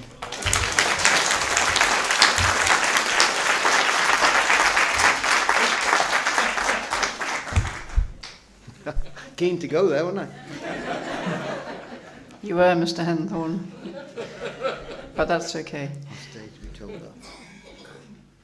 So you've just been elected as Chair of Garth Commissioners, and tomorrow I'll be leading the Landscape and Visual Impact Assessment hearing. I'll be back. So my question was, will you be back tomorrow? I will. And I and my colleagues will be asking quite a lot of detailed questions of you in relation to some of the things you've been talking about, particularly in relation to major and significant harm. But if you are coming back tomorrow, then we can continue the conversation then. We'll save it for then. But one other point, sorry if I may. Were you speaking this evening as Chairman of Garth Commissioners or as yourself in an independent capacity? And I wasn't quite sure when you introduced yourself. I did say that I'd come tonight to put my own point of view, but also support the people of Garth. Yes, this is not me as the chairman of Garth Commissioners. Right, thank you. I just wanted to get that clear in my head. Thank you. Okay, fine. Anybody else? I just did want to say that the one thing that I could say to you, that it just raises suspicions again, panel, that when Garth Commissioners were first became aware of this whole thing when it first came to the fore, we were denied the availability of the 10 volumes of Ørsted paperwork that had to be waded through to find out what was going on. There were 10 volumes of Ørsted paperwork this thick. And we, Garth Commissioners, were not considered worthy of having those copies, the most affected area on the island. We were told to go to Ramsey Library and read them. So we got onto the Cabinet Office and asked the Cabinet Office if they could have a copy of them, because Garth Commissioners were the most affected. And we were told we were going to cost us £1,000 to have a copy of those from the most affected area on the island. So actually we managed in the end to get it off the Cabinet Office for nothing after kicking up a stink. But that, whether it's whether it's wrong or not, it just adds to suspicion, and the fact that nobody said anything, and all the ministers and all our MHKs can say nothing, or choose to say nothing, or choose to work around it. It just adds to the overall suspicion that you may well give a very good recommendation to the cabinet, whether it be yes or no, but as far as they're concerned, the yes has already dried on the ink for them, because they need the money. It's about the dollar. That's what it's about. Thank you. And they're selling Garth down the river for it. Thank you. Thank you for your representation.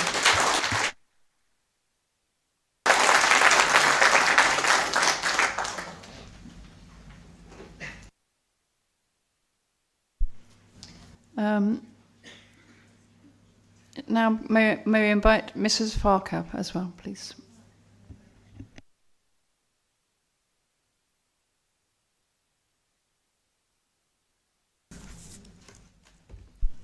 Hello again. Hello again. I did address the meeting before, the last time. I'm here as a commissioner for Garth, and I was here for 4 days in March listening to everything, and all day today. And what I'm really homing in on is the effect on people. More and more, I think that's what's important to me. I know there's so many areas of importance. We've heard it all. And we'll continue to hear it all week, and you will be examining those points. But about people, you asked Ms. Fernandez at the beginning tonight how you're trying to get how people are feeling, and I think that's why there's a public meeting, so that people can come forward and say how they're feeling. On Saturday in our hall in the middle of Laxey, we decided earlier on that we needed to do something more on the consultation front, that there'd been a weakness in the way people had been able to express their feelings about the project. I was interested in what's called visual receptors in your language. I had to look what that was, and there was a people that are going to be affected by it. So they came along, loads of them, dozens, I would say maybe 200. We have some paperwork that we'd like to submit as a result. They all sat down and they filled out, and it took them maybe 10 minutes or quarter of an hour each sitting at the tables to express their feelings. And I think that was a really useful thing that we did, and we'd like to submit that at some stage when you tell us it's right. Mrs. Mackenzie asked earlier on how this has happened. How has this come to be? And that was very much in my thoughts as well. And that's exactly what people were asking. That was the main question when they walked through the door in Laxey. How has this happened? It's happened suddenly. How has this happened? The couple who live on the coast in Laxey wanted to understand their question. They said, come on, tell us how, when they'd been turned down planning application to build a small shed below their house on the coast. A lot of houses, you know, in Laxey face the sea. How can this huge development be given consent? I'll just leave that there. This examining process will be addressing the policies tomorrow which are in place to conserve and enhance, protect the characters of these areas. Huge areas of our island are of high landscape and coastal value. The whole coastline and heirs to Langness, from where you will see the array immediately, and including our wonderful uplands, Snaefell, North Brule, right round. It's fragile coastline. It rises up to the sea, up to the top of Snaefell, 2,000 feet. From up there, you can see the Seven Kingdoms, and you will see another kingdom, perhaps. Mooir Vannin have concluded that with a project of this scale, some harm cannot be avoided. To people, it will feel like a loss. I'm thinking more and more of that word, what a loss is. A loss of something they love and value. So how do we find ourselves where we are? And why weren't more people involved in the process earlier on? Because it seems now that it could be getting a bit late. That is what really worries me, concerns me, the rush, the whole consenting process, the pre-application, the consultation, and the examining thing that you're involved in. It seems so hurried, and I don't know why, and it doesn't seem fair to anybody. I tried to look back at when the legislation was introduced as a bill into the branches of the House of Keys and Legislative Council, December 2015 and early 2016 in Legco. Words like, it is simpler and quicker than in the UK. We've shortened the time scale. We've shortened the time scale. What does that do? I don't know what the time scale is like that you people, if you have to judge other infrastructure projects across, but this time scale does seem short to me. And that, to me, that's putting a pressure on everybody. So why is it different? So people have talked about where's it been up to for 10 years. I don't know. Nothing seemed to happen. We know the lease was signed in, what was it, 14 or 15, something like that. Nothing happened for a number of years. But then things suddenly speeded up in, I think it was 22, early 23, when Mooir Vannin had prepared a scoping report and put it in. In May 24, despite receiving royal assent in May 2016, the Act was not yet fully operational. We learned from the scoping opinion for Mooir Vannin, produced by Department of Infrastructure, that they were progressing with preparation of the required secondary legislation to support the Act. And they said they'd carried out a limited consultation. However, the regulations, the consenting powers, were drawn up and submitted to Tynwald in October the same year, 24. Despite still further work being needed, it was determined that, and these are quotes that I found, due to time restraints, the department would progress with these regulations. What time restraints? What's all this about? The Department of Infrastructure had only received 30 responses to the consultation.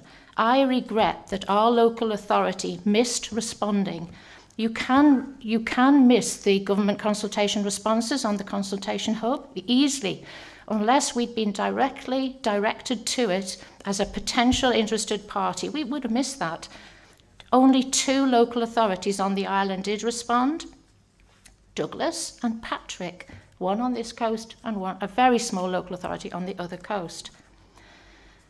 What else can I say? We're not statutory consultees in the Act. No local authorities are. We didn't have to be consulted. The regulations proceeded. More would be laid before Tynwald in March 25. And there are ones post-consent still being consulted on and going to Tynwald in July this year. As we're sitting here, as you're examining this, there are post-consent regulations going through. Presumably, our MHKs can't discuss them because this is a live process. I don't know how that will work. So can I just ask you to draw your remarks to a conclusion, please, because we are beyond the 5-minute allotted time. But I need to say, because of the people thing that I'm worried about, it's you I'm worried about, it's everybody in this room, because I have seen the strain, you've mentioned yourself, sir, the time constraints that you're under. Again and again today, you might have mentioned it 5 times. And this is to get the information that you need in this time, it's a short time, to decide. There are people out there that you're trying to get information, you're trying to get evidence from them. The Manx fish producers, Mr. Beard has done his best. These are clerk to the commissioners. I'd like to commend Mr. Martin Royal. We don't have the we don't Manx Wildlife Trust. I've spoken to them at our drop-in. They can't employ more staff and resources to prepare in a proper manner for something like this. This is huge for the Isle of Man, and we're on the back track. So it's not fair to anyone. All stakeholders, the applicant, yourselves, and our island.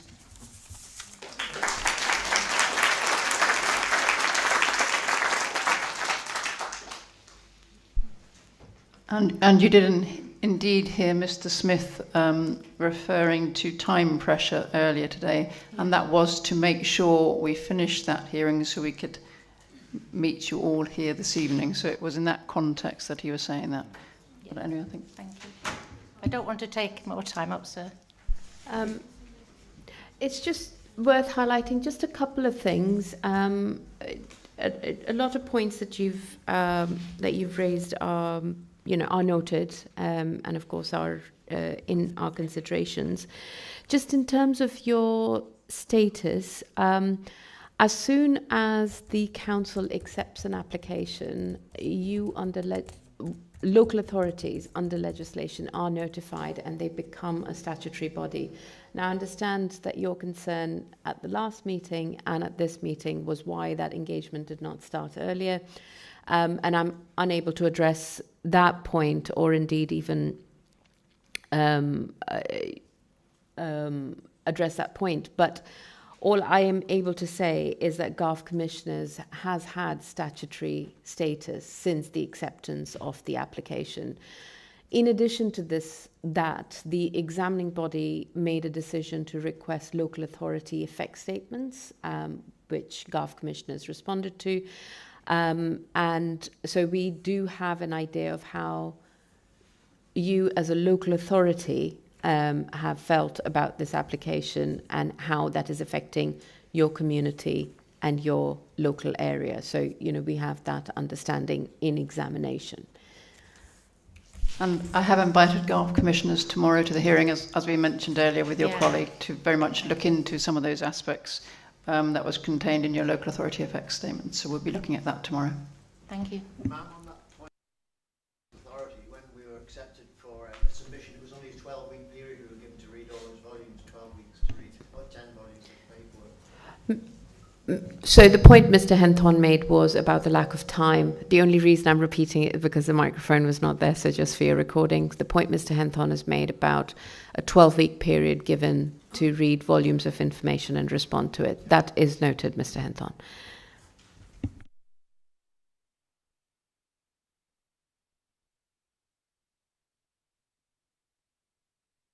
Okay, do we have Janet Clark present? Good evening. Thank you very much. Just get the microphone switched on, I think, so that we can... it just needs... There's a little button down at the bottom of it. There we go. Much better. Thank you very much. I'll come back a little bit now. I'd just like to confirm that I'm not covering anything that I've covered before. I looked at the special purpose vehicle last time and I spoke for Mr. David Crane on transparency. I'm not aware that I'm covering anything particularly that's already in the examination library. I'm going to cover a little bit about the environmental impact assessment, which I think is flawed. And I'm also going to cover about two elephants in the room. That one of them has been a little bit touched on, but the other one's not been mentioned at all. I've already started, goodness. So in February, the Edinburgh ruling established that an environmental impact assessment cannot be considered complete if it excludes risks for the developer's convenience. This application does just that. The applicant has systematically scoped out critical topics. Take the local bat survey team, a small group of 3 volunteers. They were not consulted at an early stage. Had they been, they would have provided the necessary equipment to conduct the surveys. Instead, they were ignored and then later harangued for not producing the very data the applicant was legally required to obtain. It appears that the applicant didn't want the data, they wanted a data gap to justify scoping the bats entirely out of the environmental impact assessment. To exclude a protected migratory species breeding on both sides of this site is a profound failure of law. For other topics, they have used mathematical trickery or generalised models. They have scoped out sound effects and EMF effects from giant undersea cables. They ignore the cumulative industrialisation of our UNESCO biosphere, but most damningly, they have no costed decommissioning plan. They expect us to consent to dumping massive, non-recyclable structures into our sea, leaving a legacy of hazardous materials for our children. It's not green, it's an industrial contamination. We are sold a story of energy independence, yet government documents reveal the project's financial nature and a transmission hub designed to export power to the UK and possibly Ireland. We bear the environmental cost while foreign jurisdictions claim the net zero credits. There are two elephants in the room. The first is called Pulrose. Let's be clear, the project is not about energy security. It is a bandage on a 260 million legacy debt. We are being asked to prostitute our seabed because of fiscal mismanagement. As well as our seabed, we will lose our most precious asset, the beauty of our island. The second elephant is called subterfuge, not only from Orsted, but from our own government too. Why is the public only just becoming aware of this project now? Why are our elected representatives silenced? We are told that they cannot discuss this project because of a planning process. This appears to be a legal manipulation to push this project through, but the government works for us, not for a foreign energy giant. If our representatives cannot debate the environmental, economic and social fate of this island for fear of disqualification, we no longer have a representative government, we have a dictatorship. More than 6,000 islanders have now declared they will not be silent to commodity to be trampled upon. This secret agreement for lease relies upon consent, and we, the people, do not consent.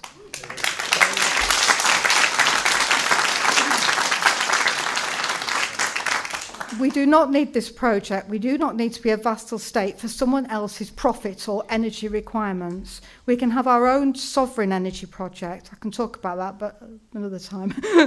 History will not judge this panel upon how efficiently it facilitated the transfer of our national resources, but by whether you stood for our sovereignty and upheld the law. Reject this application, give us the space to implement our own sovereign energy plan. Let us build a future that's truly ours.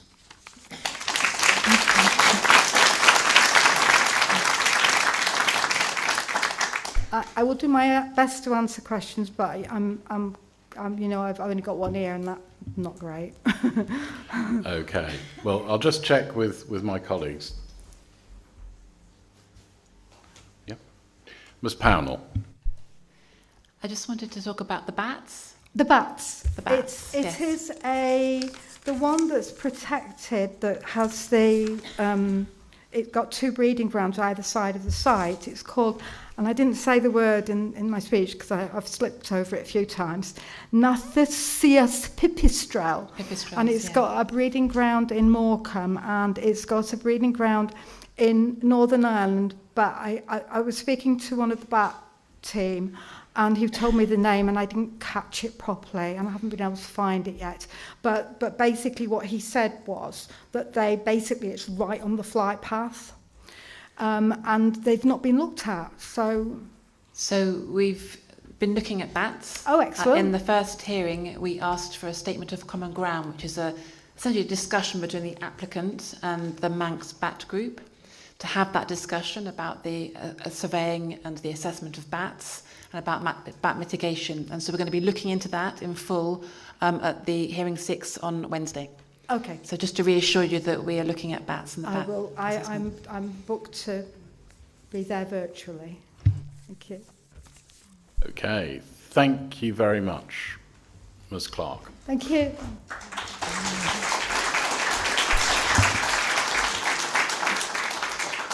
If I could just ask if Georgina O'Sullivan's present to come to the table. Thank you, Ms. Sullivan.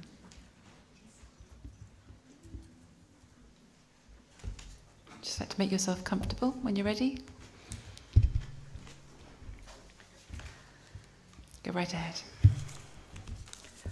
Good evening, everybody. My name is Georgina O'Sullivan, and I'm a resident of Garth. I had registered to speak tonight on the urgent health concerns, human health concerns related to offshore wind developments. But I will address those specific details at another opportunity because I don't wish to repeat myself. But I was very happy to hear that you were keen to hear about what people feel and what the emotions are surrounding this development. So tonight I'd like to speak for the No Offshore Turbines for the Isle of Man resident group. And I think I can speak very clearly as to what they all feel. We registered as a group to speak tonight, but we were not included on the agenda. Please let the record reflect that despite our on-time registration, a local group representing thousands was denied a formal slot. We represent a movement that is growing by the hour. Our petition, Say No More Vannin, has already surpassed 6,500 signatures, making it the largest in Manx history. Based on current trends, we're on track to reach 10,000 signatures within the next 2 months, which would represent nearly 30% of the active voting public of the Isle of Man in the last election. We will formally be presenting this petition to the relevant authorities in due course to ensure that this massive public mandate cannot be ignored. How do people feel? This project has created a highly charged emotional atmosphere across our island. People feel angry, unheard, and excluded. There's a profound sense of frustration and even fear that our unique landscape fishing industry, wildlife, sea creatures, and our way of life are being bargained away in a total information vacuum. Because of this deficit, the community is asking, because we're not hearing these answers, but I'm hearing this day in, day out. The finality. Can the government confirm that no final decision has already been made behind closed doors to consent to this proposal and application? Why are our freedom of information requests regarding the 2015 seabed lease agreement consistently denied? What exactly is in that document that the public is not allowed to see? Economic accountability. What would it actually cost the taxpayer to say no to Ørsted? Or is the government even legally able to say no at this stage?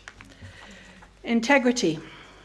Is the current MEMA examination a meaningful inquiry, or is it merely a procedural exercise?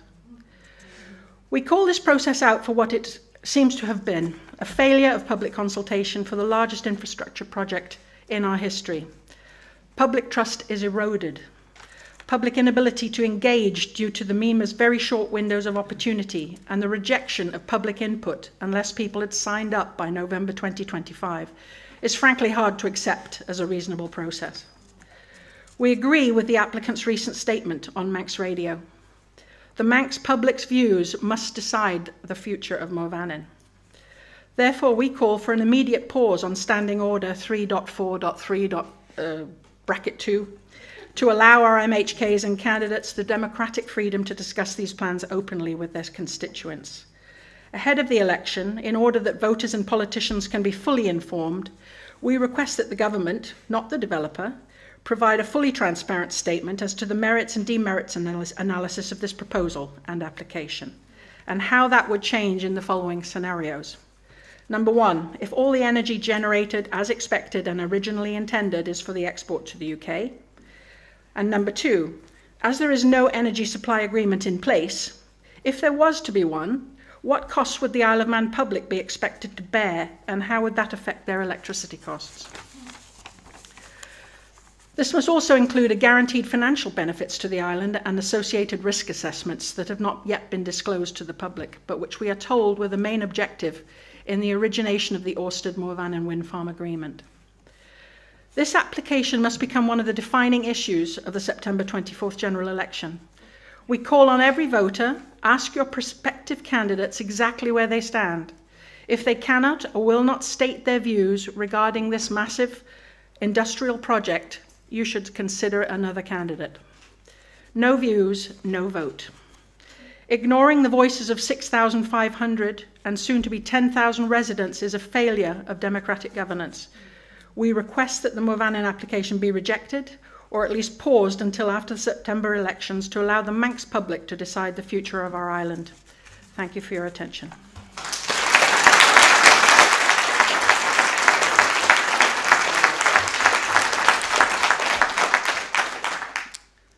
Thank you, Mr. Sutler. I think the Chair wanted to respond to one of the points you made. Okay. Thank you, Mrs. Sullivan.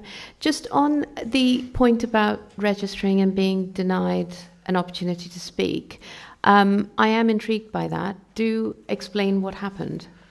So, obviously, I registered as an individual to speak about a topic. I'm also a member of Not For IOM, and we registered as a group, which we were entitled to do as an organisation. At the same time, and we were not invited or added to the agenda. I have a record of our submission to register. I was never told why we were not included, but we only found out about that, as you know, at the end of last week. So I don't understand it either, but clearly 6,500 people were wanting to know why they weren't going to be heard. So we do have a record of all parties who have, after the close of consultation and after the close of the registration of interested parties, expressed an interest to participate in examination. And it is my recollection that a few months back, the examining body made a decision, a procedural direction, to include No Offshore Wind Farms as an organisation, as a principal stakeholder, even though that deadline had passed.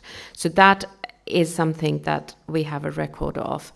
We will double check our records. It is very unlikely that if a party has registered to speak, whether or not they're principal stakeholders, that they'd be denied the opportunity to speak. So we will check our records.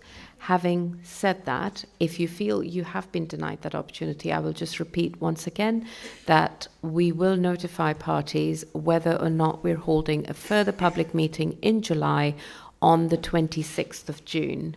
So look out for that notification. Should we decide to hold a further public meeting, do register and express an intention to speak at that point.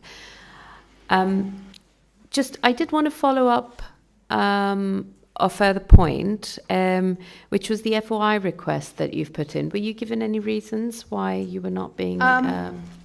Yes, actually, I personally put in the FOI request, which at the end of February, and was expecting a response by the 20th of March, and was contacted and said that the information I was looking for was quite extensive and it was going to take longer. And they asked me to hold on until April the 20th. On April the 19th, they came back with a blanket refusal to discuss anything on the Freedom of Information Act, despite the fact that in my request to them, I had said clearly, obviously, I'm not expecting you to disclose commercially sensitive information, even though that commercially sensitive information is, 11 years old now? So I don't know how commercially sensitive it can be any longer, but we excluded that from our request. Every angle of that Freedom of Information request was denied. An appeal has gone in, and so we're going through that process now. But it just, again, as we've talked about, and I don't want to belabor the point, in so many ways we're feeling just stopped. We're feeling like we cannot move forward, get any information from our government. And obviously this is, what I'm talking about tonight is the No Offshore Turbines for the Isle of Man was formed because so many people didn't know what was going on.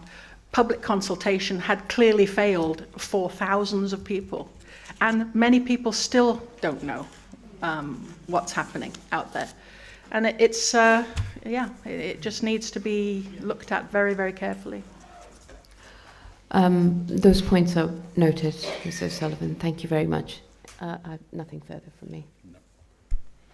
It would be very helpful to understand a little bit more about No Offshore Turbines for the Isle of Man, the composition, how is it run? Just provide us some understanding of that, if you would, please. Well, actually, it couldn't be more grassroots. There's 4 or 5, 6 of us, local residents, no history in the industry, with the exception of one of us. Really no interest in being involved in that whole process. But once we realised at the end of January, mostly through the efforts of the GARF commissioners, to alert their constituents to what was going on, we got together and we thought, well, why don't we know more? So we started conversing, we started looking at information, we came to the first examination meetings. We knew nothing really. We were just trying to inform ourselves so then we could disseminate that information out to other people like us. And we've got something like, 2,400 daily followers on our Facebook site. I mean, you couldn't talk about a simpler setup, but it speaks to the failure of MEMA's and Ørsted's attempts to inform people that so many of those thousands of people that we converse with didn't know what was going on. And once they did find out what was going on, they were appalled and they don't want it. And so you've heard from my colleague, Ms. Sahai, that we will be having further public meetings in July. And so our ask of you would be to, as Ms. Sahai said, look out for those notifications, and if people would like to come and speak to us, then, you know, please and make every effort that they do, and we would encourage that. We will. Thank you. All right. Thank you, Ms. O'Sullivan. Thank you. Thank you.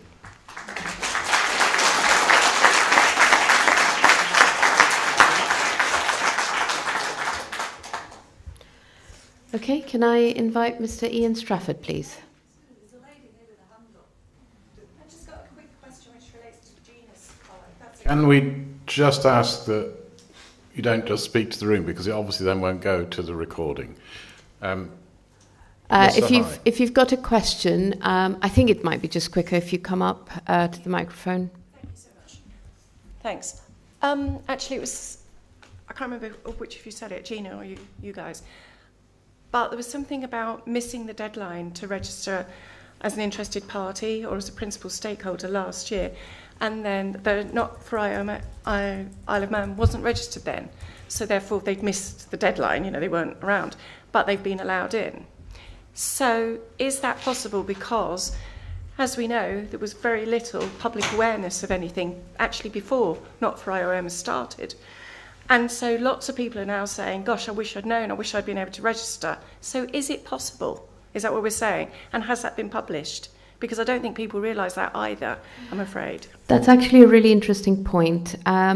Rather than answer your question on the hoof, I'm going to take that away. We will discuss it as a panel and we will come back to you. Just on the point of awareness, of course, we were being appointed just about at that time as well. So I think this might be something that we'd have to consult with the Cabinet Office on in terms of responding to that. However, in terms of, you know, the process itself, we will take that away as an examining body and consider it. Thank you, because 477 people only responded to the public consultation because the awareness was so minimal.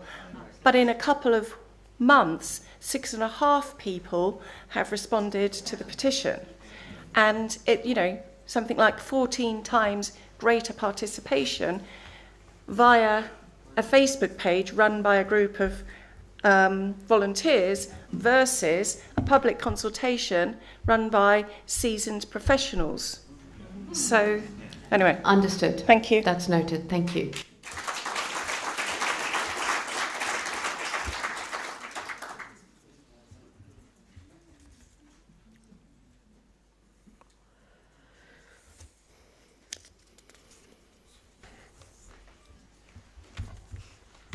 Hello, Mr. Strafford. Hi, good evening. Ian Strafford, resident of Laxey. I want to talk about environmental impact versus financial analysis, if I may, just not talked about it before. The review of the environmental impacts associated with offshore wind farms typically focuses on the EIA, as we know, analysing whether the advantages of shifting to a clean energy source outweigh the various environmental and societal drawbacks associated with the project's construction, operation and decommissioning. And I believe the Chair, you made that statement right at the start of the hearings, that we would be balancing those two things. Although broad socio-economic norms are considered, detailed financial considerations are not generally included in this stage as they're not required. However, Mooir Vannin proposes and introduces a unique case. The project aims to deliver clean energy to the United Kingdom while being constructed within Manx territorial waters. At present, there are no environmental advantages for the Isle of Man stemming from this project, as there is no power agreement with the Isle of Man government. Ørsted has clearly indicated in the previous hearings that they bear no obligation to supply power to the island, and that the primary purpose of this project is for UK power supply. Despite ongoing discussions about the potential supply of power Even in the event that a power agreement is reached, the demand is likely to correspond to only about 2 to 3 of the proposed 87 turbines, when considering the average demand in the Isle of Man is roughly 40 megawatts. It is evident, therefore, that the project includes between 84 and 87 turbines, each accompanied by various environmental and societal detriments across multiple assessment domains, with no corresponding environmental benefit for the Isle of Man. Therefore, the clear environmental detriment with the Isle of Man's national boundaries must be examined and weighed against the proposed net financial benefit being offered to the Isle of Man Treasury. Thus, the key question for the examining board will be whether the financial incentives are adequate to justify the entirely avoidable environmental and societal impacts that will result from the installation of these turbines within the Isle of Man's territorial limits. The examining board is appointed by the Isle of Man government and is tasked with reviewing the Manx national standpoint on this issue. This should not be a case of accepting harm in one jurisdiction in order to gain benefit in another. And neither is it likely that the Manx electorate have ever given their government that mandate. In balancing financial gain against environmental harm, 2 critical issues arise. Firstly, there is no comprehensive financial analysis available for the examining board to ascertain the net economic impact of this proposal. The Isle of Man Government Economic Advisory Committee has produced an advisory note suggesting a broad consensus on an estimated total of gross gain to the Treasury of around 2 billion, based on general assumptions. However, a detailed analysis supporting this figure from the Treasury is not forthcoming, and I have asked for it. Furthermore, it is essential to evaluate the net financial position after taking into account impacts on other economic sectors, as we've heard tonight, such as fishing, tourism, property values, etc. There is currently no independent analysis available for this, or indeed anything from the Isle of Man Treasury to inform this understanding. Nonetheless, the Chief Minister has stated in writing to me personally that financial considerations will be paramount in decision-making. The Chief Minister has also emphasised, and in writing to myself, that no power agreement exists with Ørsted, asserting that any power supplied to the island would merely be incidental to the project. He described it as a byproduct, further reinforcing the principle that this is accepting environmental and societal detriment for financial gain, and it is not, therefore, a nationally significant infrastructure project for the Isle of Man.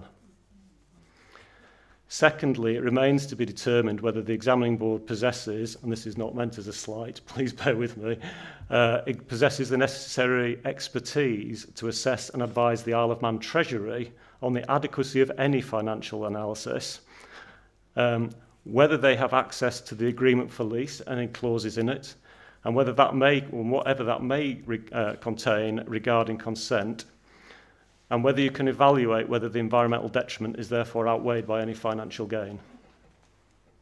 This leaves for me 2 questions for the examining board. For the examining board, how will you assess, from the Isle of Man's viewpoint, the consentability of a project that presents an entirely avoidable negative overall environmental impact while navigating a process that does not adequately account for weighing environmental harm against potential financial rewards? Secondly, maybe a plea to the examining board, will the examining board exercise its powers to obtain sight of this agreement for lease and ensure there are no excessively punitive clauses that would in essence foreclose the Isle of Man government's options should the examining board recommend consent? And finally, a question for the Manx people.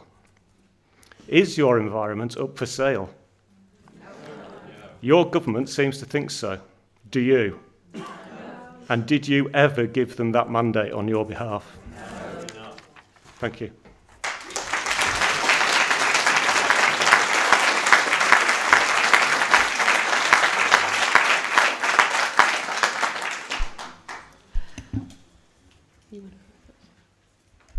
Mr. Strafford, I believe I'm seeing you tomorrow. I will be there tomorrow, yes. And some of the points you raised this evening, I think we are going to be looking at tomorrow as well. Okay, thank you. And particularly the point on testing the agreement for lease and how the applicant has approached that with respect to the development and the evolution of the development that is before the examining body. It is just worth picking up on a few points that are also being covered at specific issue hearing 7. There are certain matters, particularly matters on finance, which we are at the moment considering putting in writing, because that kind of information is just easier to interrogate when it is received in written format. And I think it was just to kind of reassure you that the 2 questions that you've put to us are very pertinent points and are before the examining. They're live examination issues, and we will be considering them through this hearings and the next round of questions.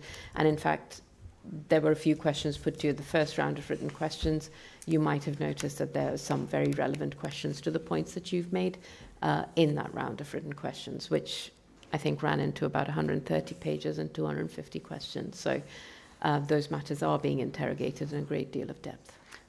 If I could just say, and I think the point's been made earlier, I think at last count there was the best part of 1,100 documents in the examination library, many of them over hundreds of pages long. They're all technical documents. It's very difficult for anybody who is not doing this job full time, like you guys, or indeed the applicant.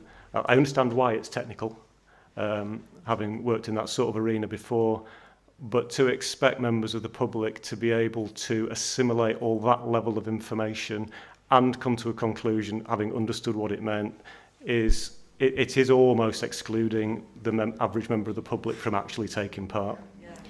Well, that is a good point, and we've addressed it to the applicant to address that point in the very first representation that we heard today about digestible information for members of the public.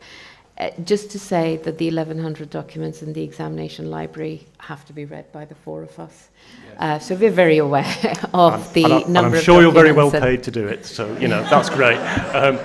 But to your point, though, and I'm sorry, I don't want to drag this out, it will be very welcome for the applicant to provide those kind of summaries, but I think a lot of Manx people would also like to understand the view from their government who have signed on to this contract, as opposed to what seems to be a one-sided, and please don't take this the wrong way, Jamie, but to hear from the salesman is very different than to hear an independent view.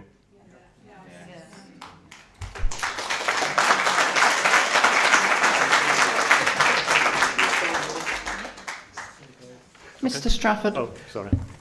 So something that I'm interested to understand further is there anything preventing you and people here this evening talking to the MHKs, seeking an opportunity to meet them, articulating the concerns? Is that possible? Is it doable? Do you do it?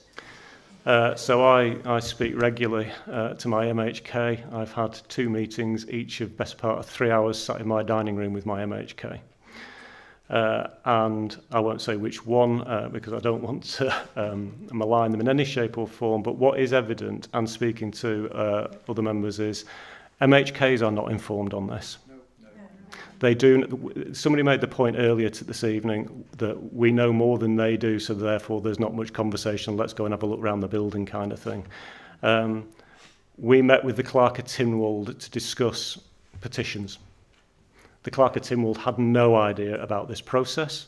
The Clerk of Tynwald had no idea about what Mooir Vannin really was, when it was happening, where it was at in the process. He was surprised. He didn't even know it was happening. The examination board was going on. So the reality is, yes, I have had conversations. I've had over 6 hours worth of conversations with MHKs. They do not know. They don't seem to. They've read far less, as far as I can tell. Admittedly, I've not looked at all 24, but I have written to all 24, and I have written to the Chief Minister. And I have got replies back from various MHKs suggesting that things like, I'll give you a quote, "I wish you'd brought this information to me earlier such that I could have done something with it." My question to them was, why do I have to bring you the information? Why do you not know? And why are you not coming back to us and informing us as your electorate what's happening? The stark matter is the MHKs do not know, and now they're in a position that they're not allowed to talk about it. It's a complete and utter failure. So it seems to me that one of the things that would be helpful for you all to do would be to speak to your MHKs and give them knowledge which, from your interpretation, is lacking. There's limits. I understand so what you're let me just finish, if I may. Sorry, go on. So there's limits to what we can do in terms of examining, and there's other things that you can do as a community. So it's just an observation, listening to many of the comments, that it's something that is just something you can be doing more of, perhaps. Well, I think you'll see that we have been doing stuff, and as a result of that, over 6,500 people are now saying we now understand it and now we don't want it. And that's the reality of it. 477 people turned up in November. That was the result of the government's engagement, supposedly. Now that there has been engagement, you have 15 times that number of people saying, now I get it and now I don't want it. So I think a lot is happening. Yeah. But you asked me about MHKs, and I have spoken to them, and they don't know. Yeah, thank you. Thank you very much. Could I just ask one very quick question? Is that possible? Please, just on MHKs. Do come forward to the microphone, please. Am I done? Thank you, Mr. Strafford. Thank you. Can you turn the microphone off, please? Just on the MHK side of things, if you do try and talk to them, a number say that it's something that they can't discuss. It could well be they don't know the background, as the last gentleman has said. But if any MHKs did discuss it and were open about their feelings for or against, and then it came to the actual voting of the Council of Ministers, and any of those MHKs were in that meeting, I don't know if you can answer this, but would it be that they couldn't actually take part in that meeting because they've actually expressed their opinion? In which case, however much we would talk to MHKs, if they can't express an opinion because they're then not going to be able to vote, then that's, I feel, I don't know how do we get over that? Mrs. Wells, let me take that away. And I will ask the Cabinet Office to respond to you on that question. I don't want to give you inaccurate information, but you are asking me a fairly technical question about the democracy, and I want to be absolutely accurate. I do see several hands up. Thank you. I see 3 hands up. One here and 2 over there. I'm going to just go in turn. Question. Ks can speak up if they wish to in public. They will not be allowed to vote, but given the feeling in this room, if all the MHKs got together and said, we all disagree with this, something would happen. You know, it is a parliament. They create the law. They don't have to be beholden to the law. So I just think it's a lack of apathy on behalf of the MHKs. And I just would re-emphasise what a number of people have said in this room. If they don't give a view, don't vote for them. That's it, sorry. Thank you.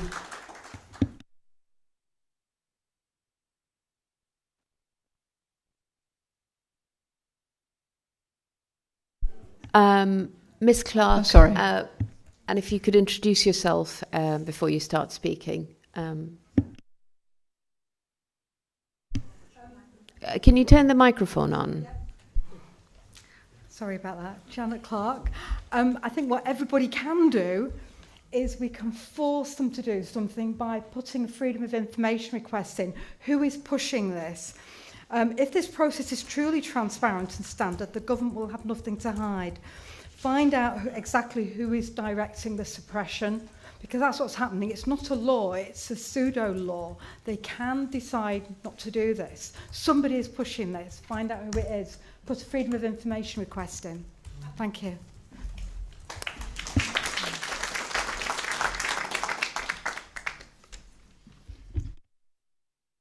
So we will take one more, and then that brings us to the end of our proceedings this evening. If you could please introduce yourself again. Thank you for the audio.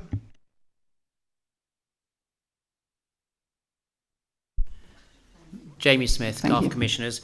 My understanding, it's only hearsay, is that the current MHKs have had advice from the Attorney General not to discuss, and I'd ask the examining board to try and get hold of that advice and see what that actually says, because I can't get hold of it, and I've asked.